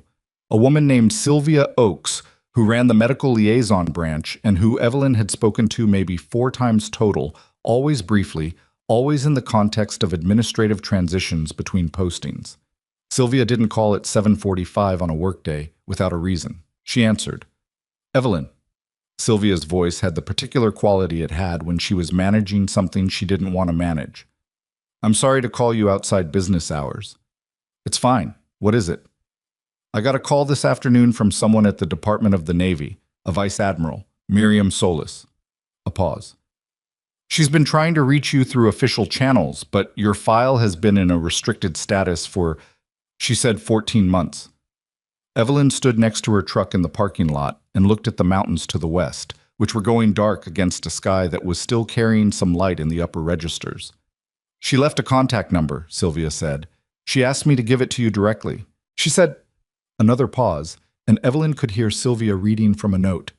She said to tell you that your service record has been reviewed at the flag level and that there are matters that need to be addressed in person. And she said, a brief hesitation. She said to tell you that the team knows what you did today. Evelyn closed her eyes for a second. 14 months of separation. 14 months of community hospitals and motels and travel contracts, and the careful practice of being someone whose name appeared in no systems that anyone significant was looking at. 14 months of the second duffel bag under the bed and the second phone in the jacket pocket, maintained out of habit, used twice. Thank you, Sylvia, she said. Is everything okay? Yes, everything's fine. She ended the call. Stood in the parking lot. The mountains were fully dark now against the last of the sky's light. She thought about calling the number Sylvia had given her. She would, not tonight, but tomorrow or the day after. She wasn't ready for whatever that conversation was going to contain. She had a fracture to brace and a floor to run and discharge paperwork in the morning and a patient in Bay 4 who needed one more assessment before the attending signed the discharge order. She got in the truck. She was reaching to start it when her headlights, which she hadn't turned on yet, reflected off something in the rearview mirror. Another vehicle, parked 2 rows behind her, engine off. Dark sedan. No plates visible at this angle. She sat very still. The sedan didn't move. Its windows were tinted past what the civilian standard allowed, which was either a wealthy civilian cutting a regulatory corner or something else. She ran the probability quickly. Hess was in federal custody. Sterrett was in federal custody. The federal team itself had no reason to watch her parking lot exit. The local threat profile had changed substantially in the past 4 hours. Substantially. Not completely. Because Hess had come alone, which she'd identified as the first wrong thing, which meant either his network was more degraded than anyone had estimated, or he'd come alone because the person he was meeting didn't need to see him arrive with support. Sterrett had received a phone call. She'd watched it land on his face. The call had come from someone who knew the compound had been hit. Hess's network had a domestic layer. The dataset had shown Sterrett and the financial routing. It had shown Crow and the clinical data. But 11 years of an operation this size didn't run on 2 people in one regional hospital. Networks had redundancy. Networks had fail-safes. And the dataset, the message had said, had been partially decrypted. She watched the sedan in her rearview mirror for 45 seconds without starting the truck. Then the sedan's engine turned on. No headlights. It pulled forward 1 row and stopped. Her phone buzzed. The second phone. The message was from Garrett, and it was not the kind of message that Garrett sent unless the situation had changed in a way that required immediate acknowledgement. Third identifier confirmed. Local law enforcement, Silver Ridge PD. Do not engage. Do not go back to the motel. Team is 12 minutes out. Stay in a populated area. She looked at the sedan, which had moved 1 row closer and stopped again, and understood that the person inside it had been watching the hospital all day, and had seen the federal vehicles, and had watched Voss walk in and out, and had been sitting in this parking lot calculating what the events of the afternoon meant for their own exposure, and had decided that the travel nurse who'd been at the center of all of it was the most immediate variable to resolve. She started the truck, pulled forward, away from her normal exit, toward the hospital's main entrance where the lights were brightest and the security desk was staffed, and there were cameras covering every angle of the drive. The sedan's headlights came on behind her. She kept her speed exactly at the lot's posted limit, both hands on the wheel. Left forearm registering the pressure of gripping through the bone bruise in a way that was genuinely unpleasant, and that she filed away as something to manage rather than something to stop for. 12 minutes. She'd needed 30 seconds in a stairwell. She'd needed 90 minutes in an executive suite. She'd needed 4 weeks on a hospital floor to find something that had been hidden for 11 years. 12 minutes, in a well-lit parking lot with security cameras, was a manageable interval. She pulled up to the main entrance circle and put the truck in park, and left the engine running and sat under the lights while the sedan stopped at the edge of the circle, 60 feet back, and whatever was about to happen arranged itself around the simple fact that she was still here, still upright, and had absolutely no intention of being moved. The sedan sat at the edge of the entrance circle with its headlights on and its engine running, and Evelyn sat in her truck under the lights with her engine running, and for 40 seconds neither of them moved. She used the 40 seconds. The hospital's main entrance was covered by 4 cameras she could identify from this position, 2 mounted above the automatic doors, 1 on the corner of the building facing the drive circle, 1 on the parking structure entrance to her left. Security desk was staffed by a man named Roy, who worked evenings and who she'd exchanged brief hellos with over 4 weeks of late departures. Inside the lobby, visible through the glass, 2 visitors were waiting near the elevator and a custodial staff member was running a floor polisher along the far wall. Populated, lit, documented. The sedan hadn't moved because moving meant committing, and whoever was in it was still calculating whether the calculus had changed enough to justify whatever they'd come here to do. She was betting it hadn't. She was betting that a Silver Ridge PD connection meant someone who understood cameras and witnesses and evidence chains, someone who'd been running a careful operation for years and hadn't survived this long by being reckless. The gamble was that careful people didn't do reckless things under pressure. The gamble was also that 12 minutes was 12 minutes, and it was currently minute 3. Her phone buzzed. Garrett, 8 minutes. Can you confirm your position? She typed back one-handed. Main entrance circle. Vehicle stationary 60 feet behind me. Populated. Cameras. His response? Stay there. Do not exit the vehicle. She wasn't planning to exit the vehicle. At minute 5, the sedan's reverse lights came on. It backed up slowly, turned in the lot, and moved toward the secondary exit. Not the main drive, the service road exit that ran along the east side of the building. She tracked it in her mirror until it cleared her sight line. She typed, "Vehicle moving, east service exit." "Garrett, we see it." "Ground team redirecting. Stay put." She stayed put. At minute 9, 2 vehicles came through the main hospital entrance at a speed that was several increments above the posted limit, but not so dramatic as to constitute an emergency approach. Dark SUVs. They didn't stop at her truck. They went straight through the circle and around the east side of the building, following the service road. At minute 11, her phone rang. "Garrett, voice call." "We have him," he said. "Vehicle stopped at the service road gate. Driver is a Sergeant Dale Pruitt, Silver Ridge PD, 12-year veteran. He's being detained." She let out a breath that she hadn't been fully aware she was holding. "Is he talking?" "Not yet. He will." A pause. "Cross, you need to come in tomorrow morning. Federal Field Office in Denver. There are people who need to speak with you in person." "I have a shift." "Your shift will be covered." Marisol is already short. "Evelyn."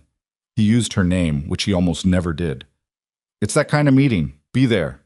She looked through the windshield at the hospital entrance, at the lobby lights, at Roy behind the security desk, who had no idea what had just happened in his parking lot. "What time?" she said. 9 a.m. I'll send the address." She ended the call, sat in the idling truck for another minute. Then she drove back to the motel, the second one, the one she'd moved to after the original location was flagged. And she ate a gas station sandwich and took more ibuprofen and lay on the bed with the brace she'd picked up from the orthopedic clinic's after-hours window, staring at the ceiling. She didn't sleep much, but she rested. And by 4 a.m., she'd stopped replaying the parking lot and started thinking about what 9 a.m. in Denver actually meant.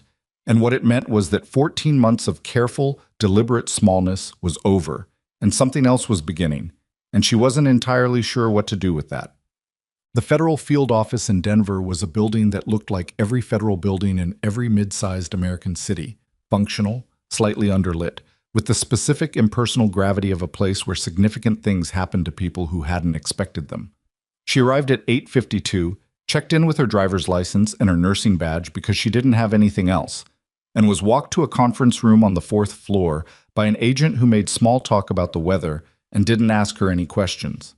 The conference room had a long table and 6 chairs and a window that looked out at a building that looked back at it. 3 people were already there. She knew one of them from a photograph.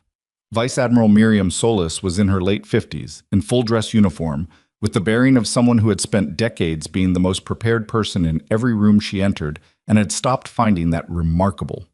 She stood when Evelyn came in. That was the first thing. She stood. The other 2 were a man in a civilian suit who introduced himself as a federal prosecutor named James Okafor, and a woman in military legal uniform who said her name was Commander Petra Walsh and did not elaborate. Evelyn sat down. Solis sat across from her and looked at her for a moment in the direct assessing way of someone who had read a file thoroughly and was now comparing it to the person. "Senior Chief Cross," she said. Evelyn said nothing. She waited. "I've read the operational reports from the past 72 hours, and I've read your file. All of it. Not the sanitized version that's been in the restricted system for 14 months. The full record." She paused. "I want to begin by saying that the manner in which your separation was handled was not appropriate, and that the record restriction that followed it caused harm that this office is responsible for, and that we are here today in part to address that." Evelyn had not been expecting that sentence. She'd been expecting a debrief, a legal review, an operational postmortem. The directness of the accountability landed differently than she was prepared for. "All right," she said. Her voice came out steady, which was good. Okafor opened a folder. "The investigation into Harrow, now identified as Philip Sterrett, and the associated network has been formally connected to 7 confirmed operator deaths and 3 additional probable fatalities over the 11-year operational period. The evidence recovered from the Montana compound, combined with the cooperation of Dr. Nathan Crow and the financial documentation preserved from Starrett's administrative system, constitutes a prosecution package that our office is confident will result in convictions." "What charges?" she said. "Sterrett. Conspiracy to commit espionage, wire fraud, obstruction, and 7 counts of accessory to the deaths of federal officers." "Crow. Conspiracy, unlawful disclosure of protected health information in a national security context, and accessory charges that are still being calibrated against the level of his cooperation. Okafor looked up. He has been cooperative, extensively. And Hess? Admiral retired Victor Hess faces the primary espionage charges. He's not cooperating. He doesn't need to. The data set is sufficient. A beat.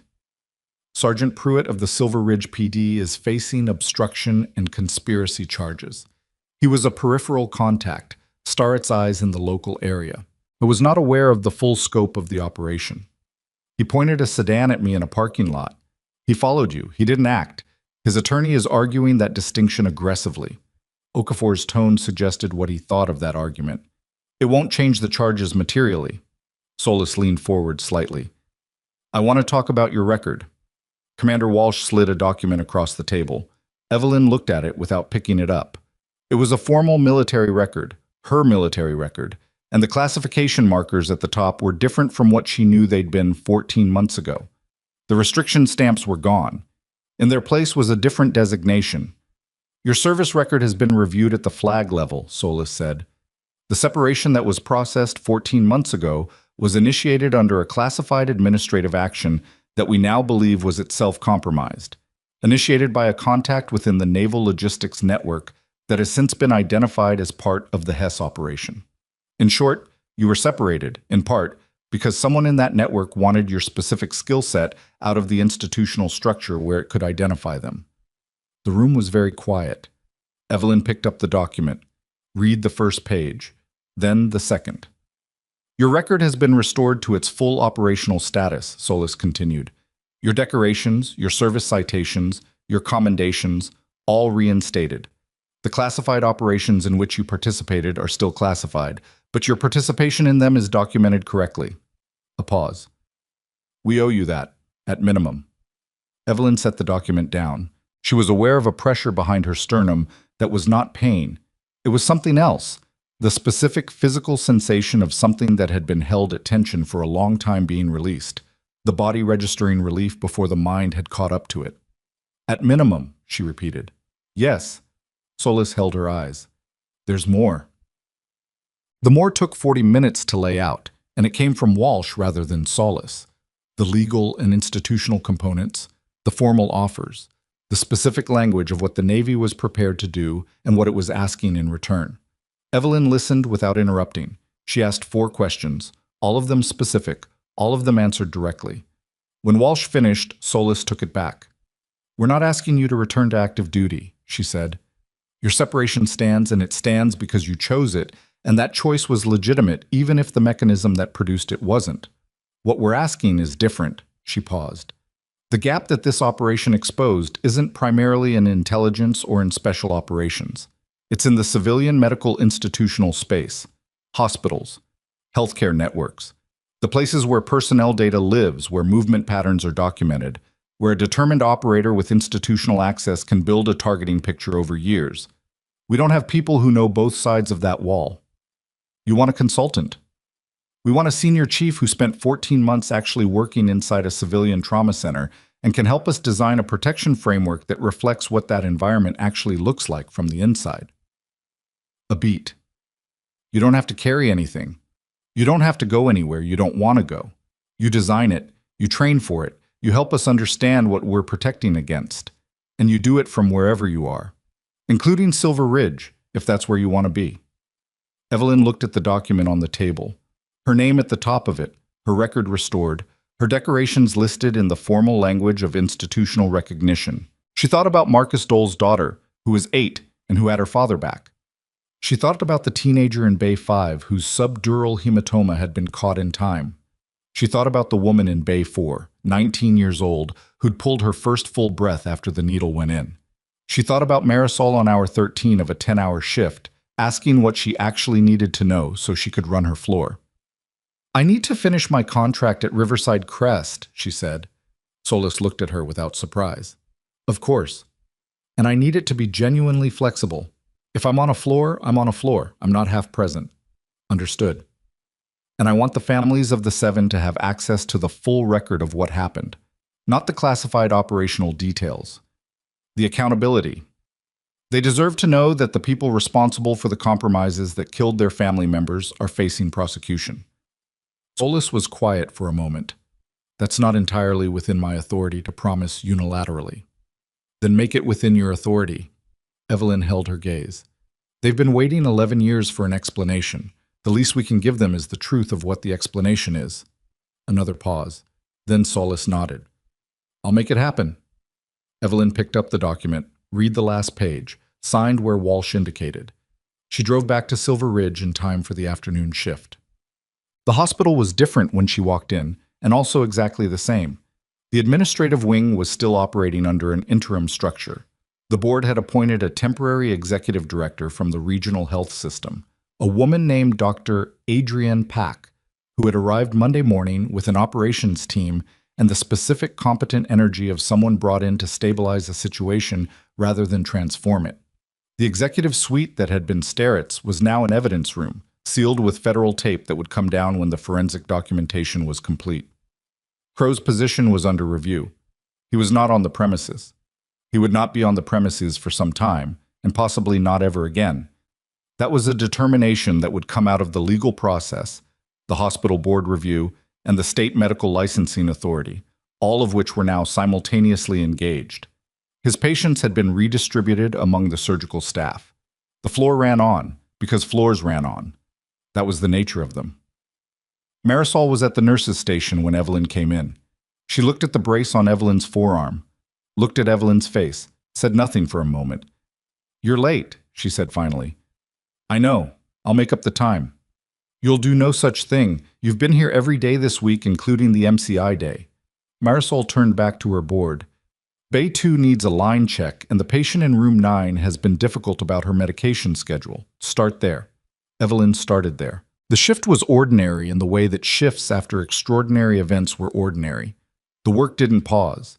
The patients didn't know or care what had happened in the administrative floors. The monitors alarmed and the charts accumulated and the hours moved at exactly the pace hours moved. She drew the line in Bay 2 on the first attempt, which was harder with the brace on her left arm than without it, but not impossible. She spent 20 minutes with the woman in room 9, who was not difficult about her medication schedule, so much as frightened about her diagnosis, and using the medication schedule as the available proxy for that fear. And once Evelyn had sat with her long enough to find that out, the schedule ceased to be an issue. At 4:30, Dr. Bansal found her in the hallway. The attending looked like she'd slept slightly better than she had during the MCI week, but not dramatically so. She fell into step beside Evelyn. "Interim director wants to meet with department heads tomorrow," she said. "She's also asking for input from clinical staff on the emergency protocol review." A pause. "I suggested your name." Evelyn glanced at her. "For the protocol review? You ran 2 simultaneous critical traumas and then ran the MCI floor better than anyone with twice your official authority." "Yes, for the protocol review." Bansal's voice was dry in the particular way of someone who had thought about how to phrase something and landed on dry as the most accurate register. "Unless you have objections." "I don't have objections." "Good." Bansal peeled off toward Bay 6. 4 o'clock tomorrow. Bring your notes from the MCI. Evelyn had notes from the MCI. She had notes from everything. 3 weeks later, on a Thursday morning that had turned out clear and cold with the Rockies visible from the hospital parking lot, in the particular sharp way they were visible when the air had no moisture in it, Evelyn was finishing a chart at the nurse's station when she heard the elevator.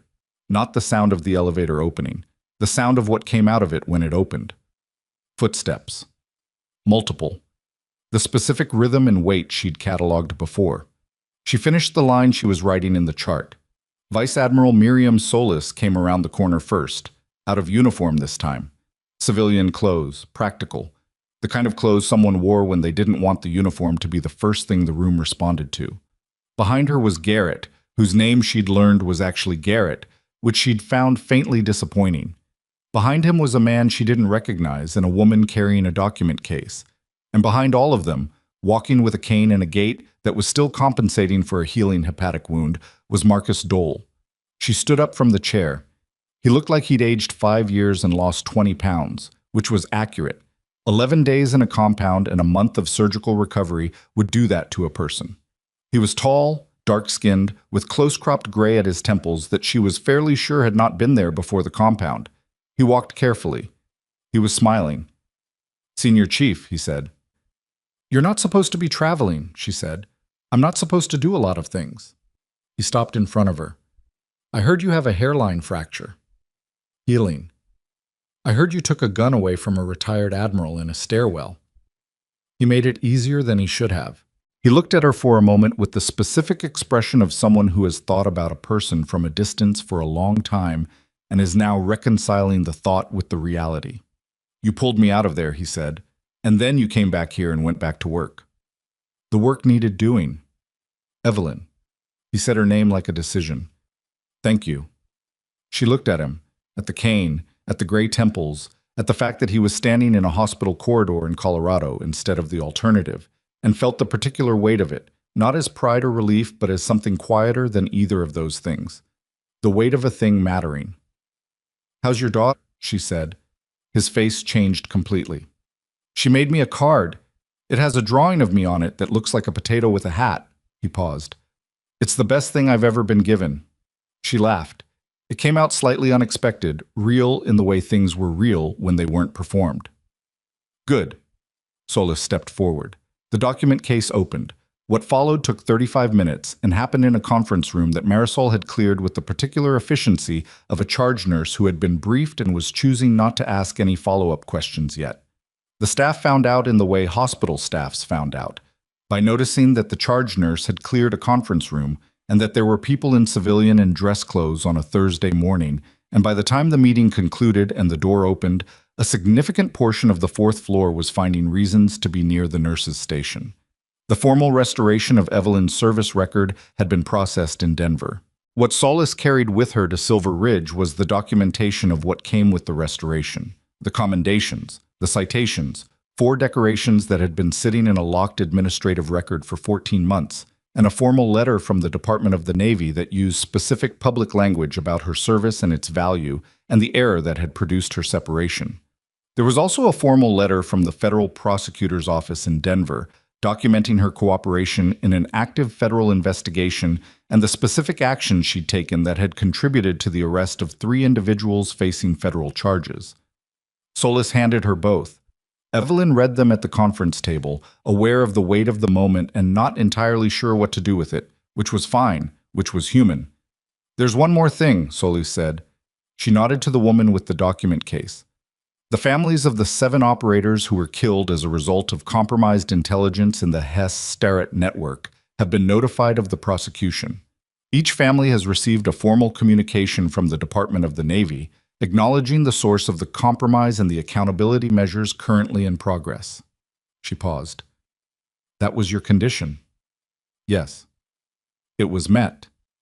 Evelyn looked at the table for a moment, then looked up. "All 7. All 7. Outside the conference room, she could hear the floor, monitors, movement, the ordinary ongoing sound of a place where people came when they were at their worst and needed something they couldn't provide for themselves. The sound was the same as it had been on her first day, and her second, and every day since.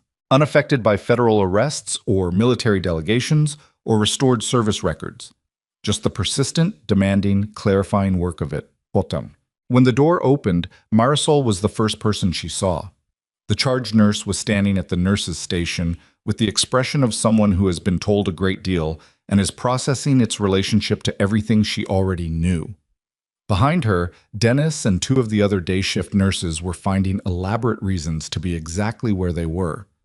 Dr. Bansal was coming out of Bay 3 and had stopped in the doorway. Solis came out behind Evelyn. She looked at the assembled staff with the awareness of a flag officer who understood rooms and what rooms needed. She addressed them directly, which was its own thing.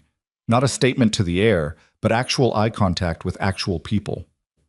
"This facility performed extraordinarily under difficult circumstances," she said. "The clinical staff of this floor, specifically, acted with the kind of integrity that doesn't get acknowledged often enough in environments like this. That matters. I wanted to say it directly." She paused. "Ms. Cross is a considerable asset to this hospital. Whatever you thought you knew about her, she's more than that." Marisol looked at Evelyn. "I knew that," she said. Not to Solis. to Evelyn. Evelyn looked at her. "I know you did."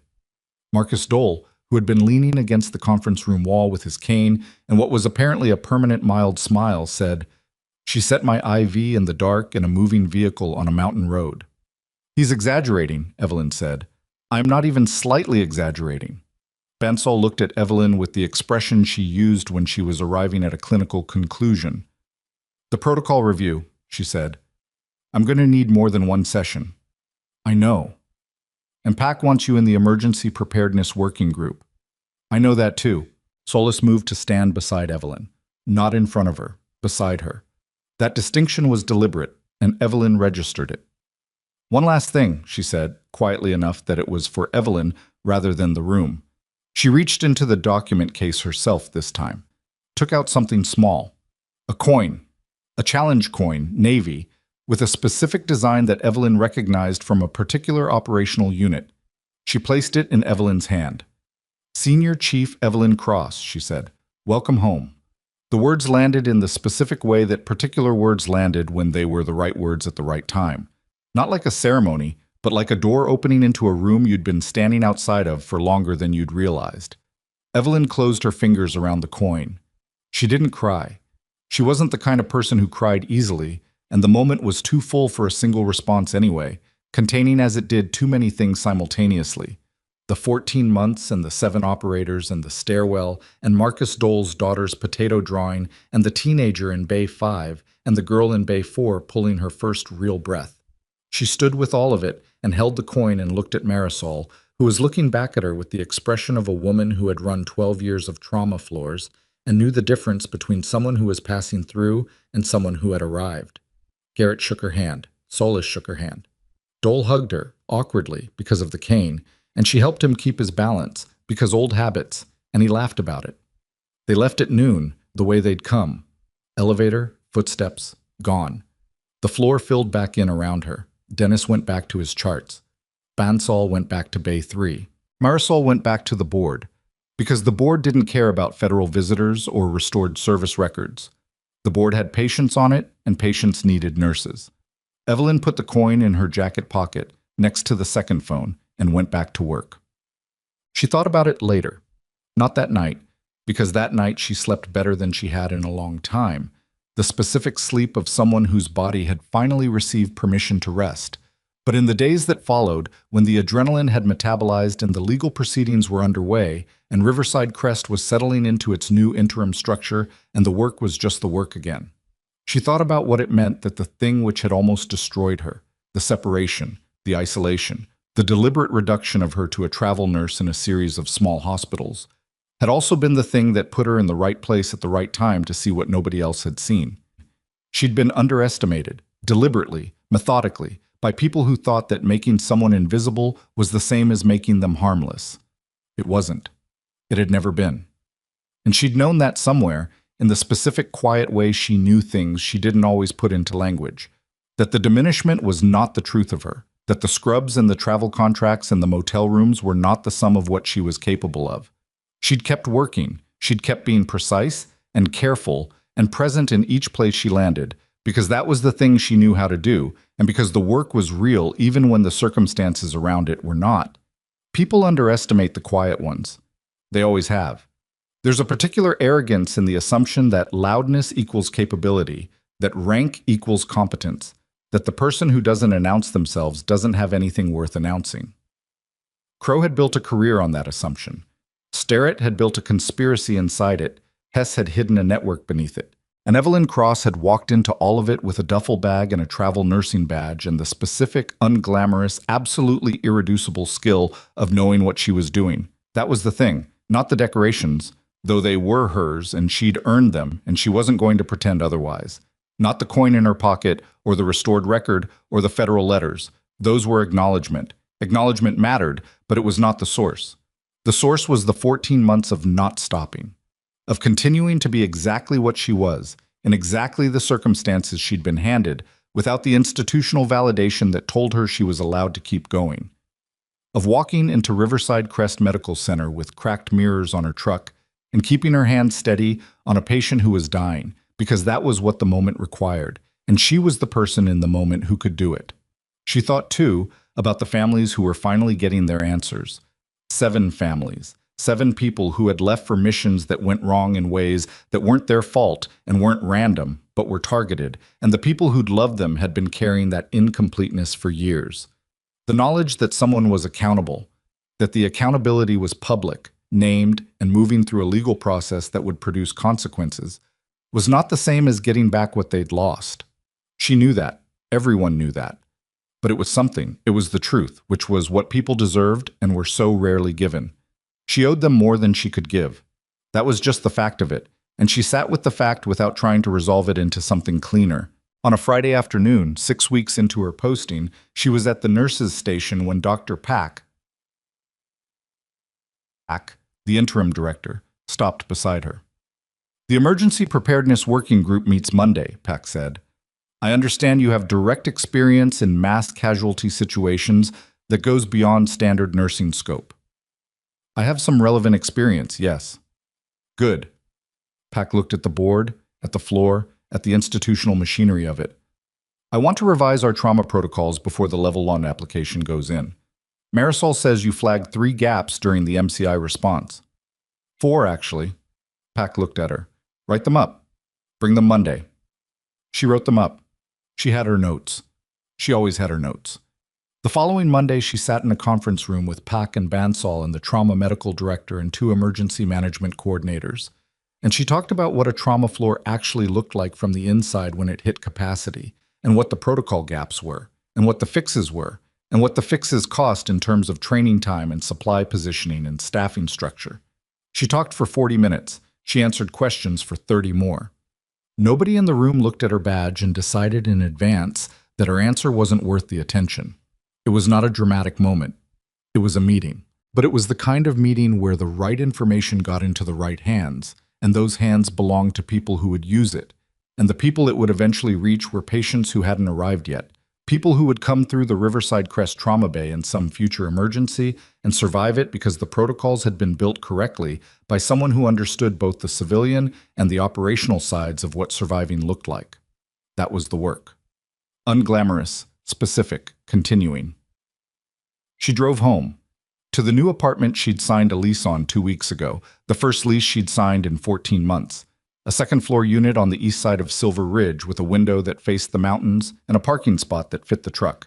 And she made dinner, which was eggs and toast because she was tired and eggs and toast was enough. And she sat at the table and looked at the challenge coin she'd set beside her water glass. Then she picked up her phone and called the number that Sylvia had given her. "This is Solis," the Vice Admiral said. "It's Cross." A pause. "I've been thinking about the consultant framework." "And?" "I want to design the training component myself, not review someone else's curriculum, build it from the foundation." A brief silence. "That's a larger commitment than we initially—" "I know what it is." Evelyn looked at the coin. "The gap isn't in the intelligence side. It's in the medical institutional culture. The people who run those facilities don't know what they don't know about how data becomes a targeting mechanism. You can't protect against a threat you don't understand. I understand it." Another pause. "Let me build the thing that actually addresses it." Solis was quiet for long enough that Evelyn listened to the silence and found it thoughtful rather than resistant. "Send me a framework outline," Solis said finally, "within the week. You'll have it in 3 days." She ended the call, ate her eggs, washed her plate. Through the east window, the mountains were dark against a sky that still held the last edge of color. That particular hour when day hadn't fully committed to becoming night, when the shapes of things were clearest because the light was going and the eyes had to work harder to hold them. She stood at the window for a minute. She was a travel nurse with a hairline fracture and a truck that needed an oil change and a lease signed in a town she'd arrived in with no plan to stay. She was a senior chief with a restored record and a coin in her pocket and 7 families who were finally getting answers. She was a woman who had been made small, deliberately and systematically, by people who had mistaken her silence for emptiness and her stillness for weakness, and who had found out, at considerable institutional cost to themselves, that they were wrong. She was all of those things at once, none of them canceling out the others. The thing about being underestimated is that it tells you nothing about yourself and everything about the person doing the estimating. She'd learned that not as a maxim, but as a lived experience, in motel rooms and stairwells and break rooms and trauma bays. In every moment she'd kept working while someone with a title looked through her like she wasn't there. She'd kept going not because she was certain it would matter, but because stopping had never been the kind of option she could choose. That was the quiet strength they never understood. Not the tactical skills, not the medical training, not the classified record. Those were tools. The strength was the refusal to become what dismissal wanted to make her: smaller, uncertain, apologetic for taking up space. She had never apologized for that. She wasn't going to start. The last light left the sky. She turned away from the window and sat down at the table with her laptop and opened a new document and began to write the framework outline that would become, over the next 18 months, the foundation of a protection program that nobody had built before because nobody had lived on both sides of the wall. The cursor blinked. She wrote the first line. Outside, Silver Ridge settled into its evening, and somewhere on the east side of town, the lights of Riverside Crest Medical Center held their position on the hill, visible for most of the valley, constant and necessary, doing what it had always done, waiting for whoever needed it next, ready to receive them, lit up against the dark.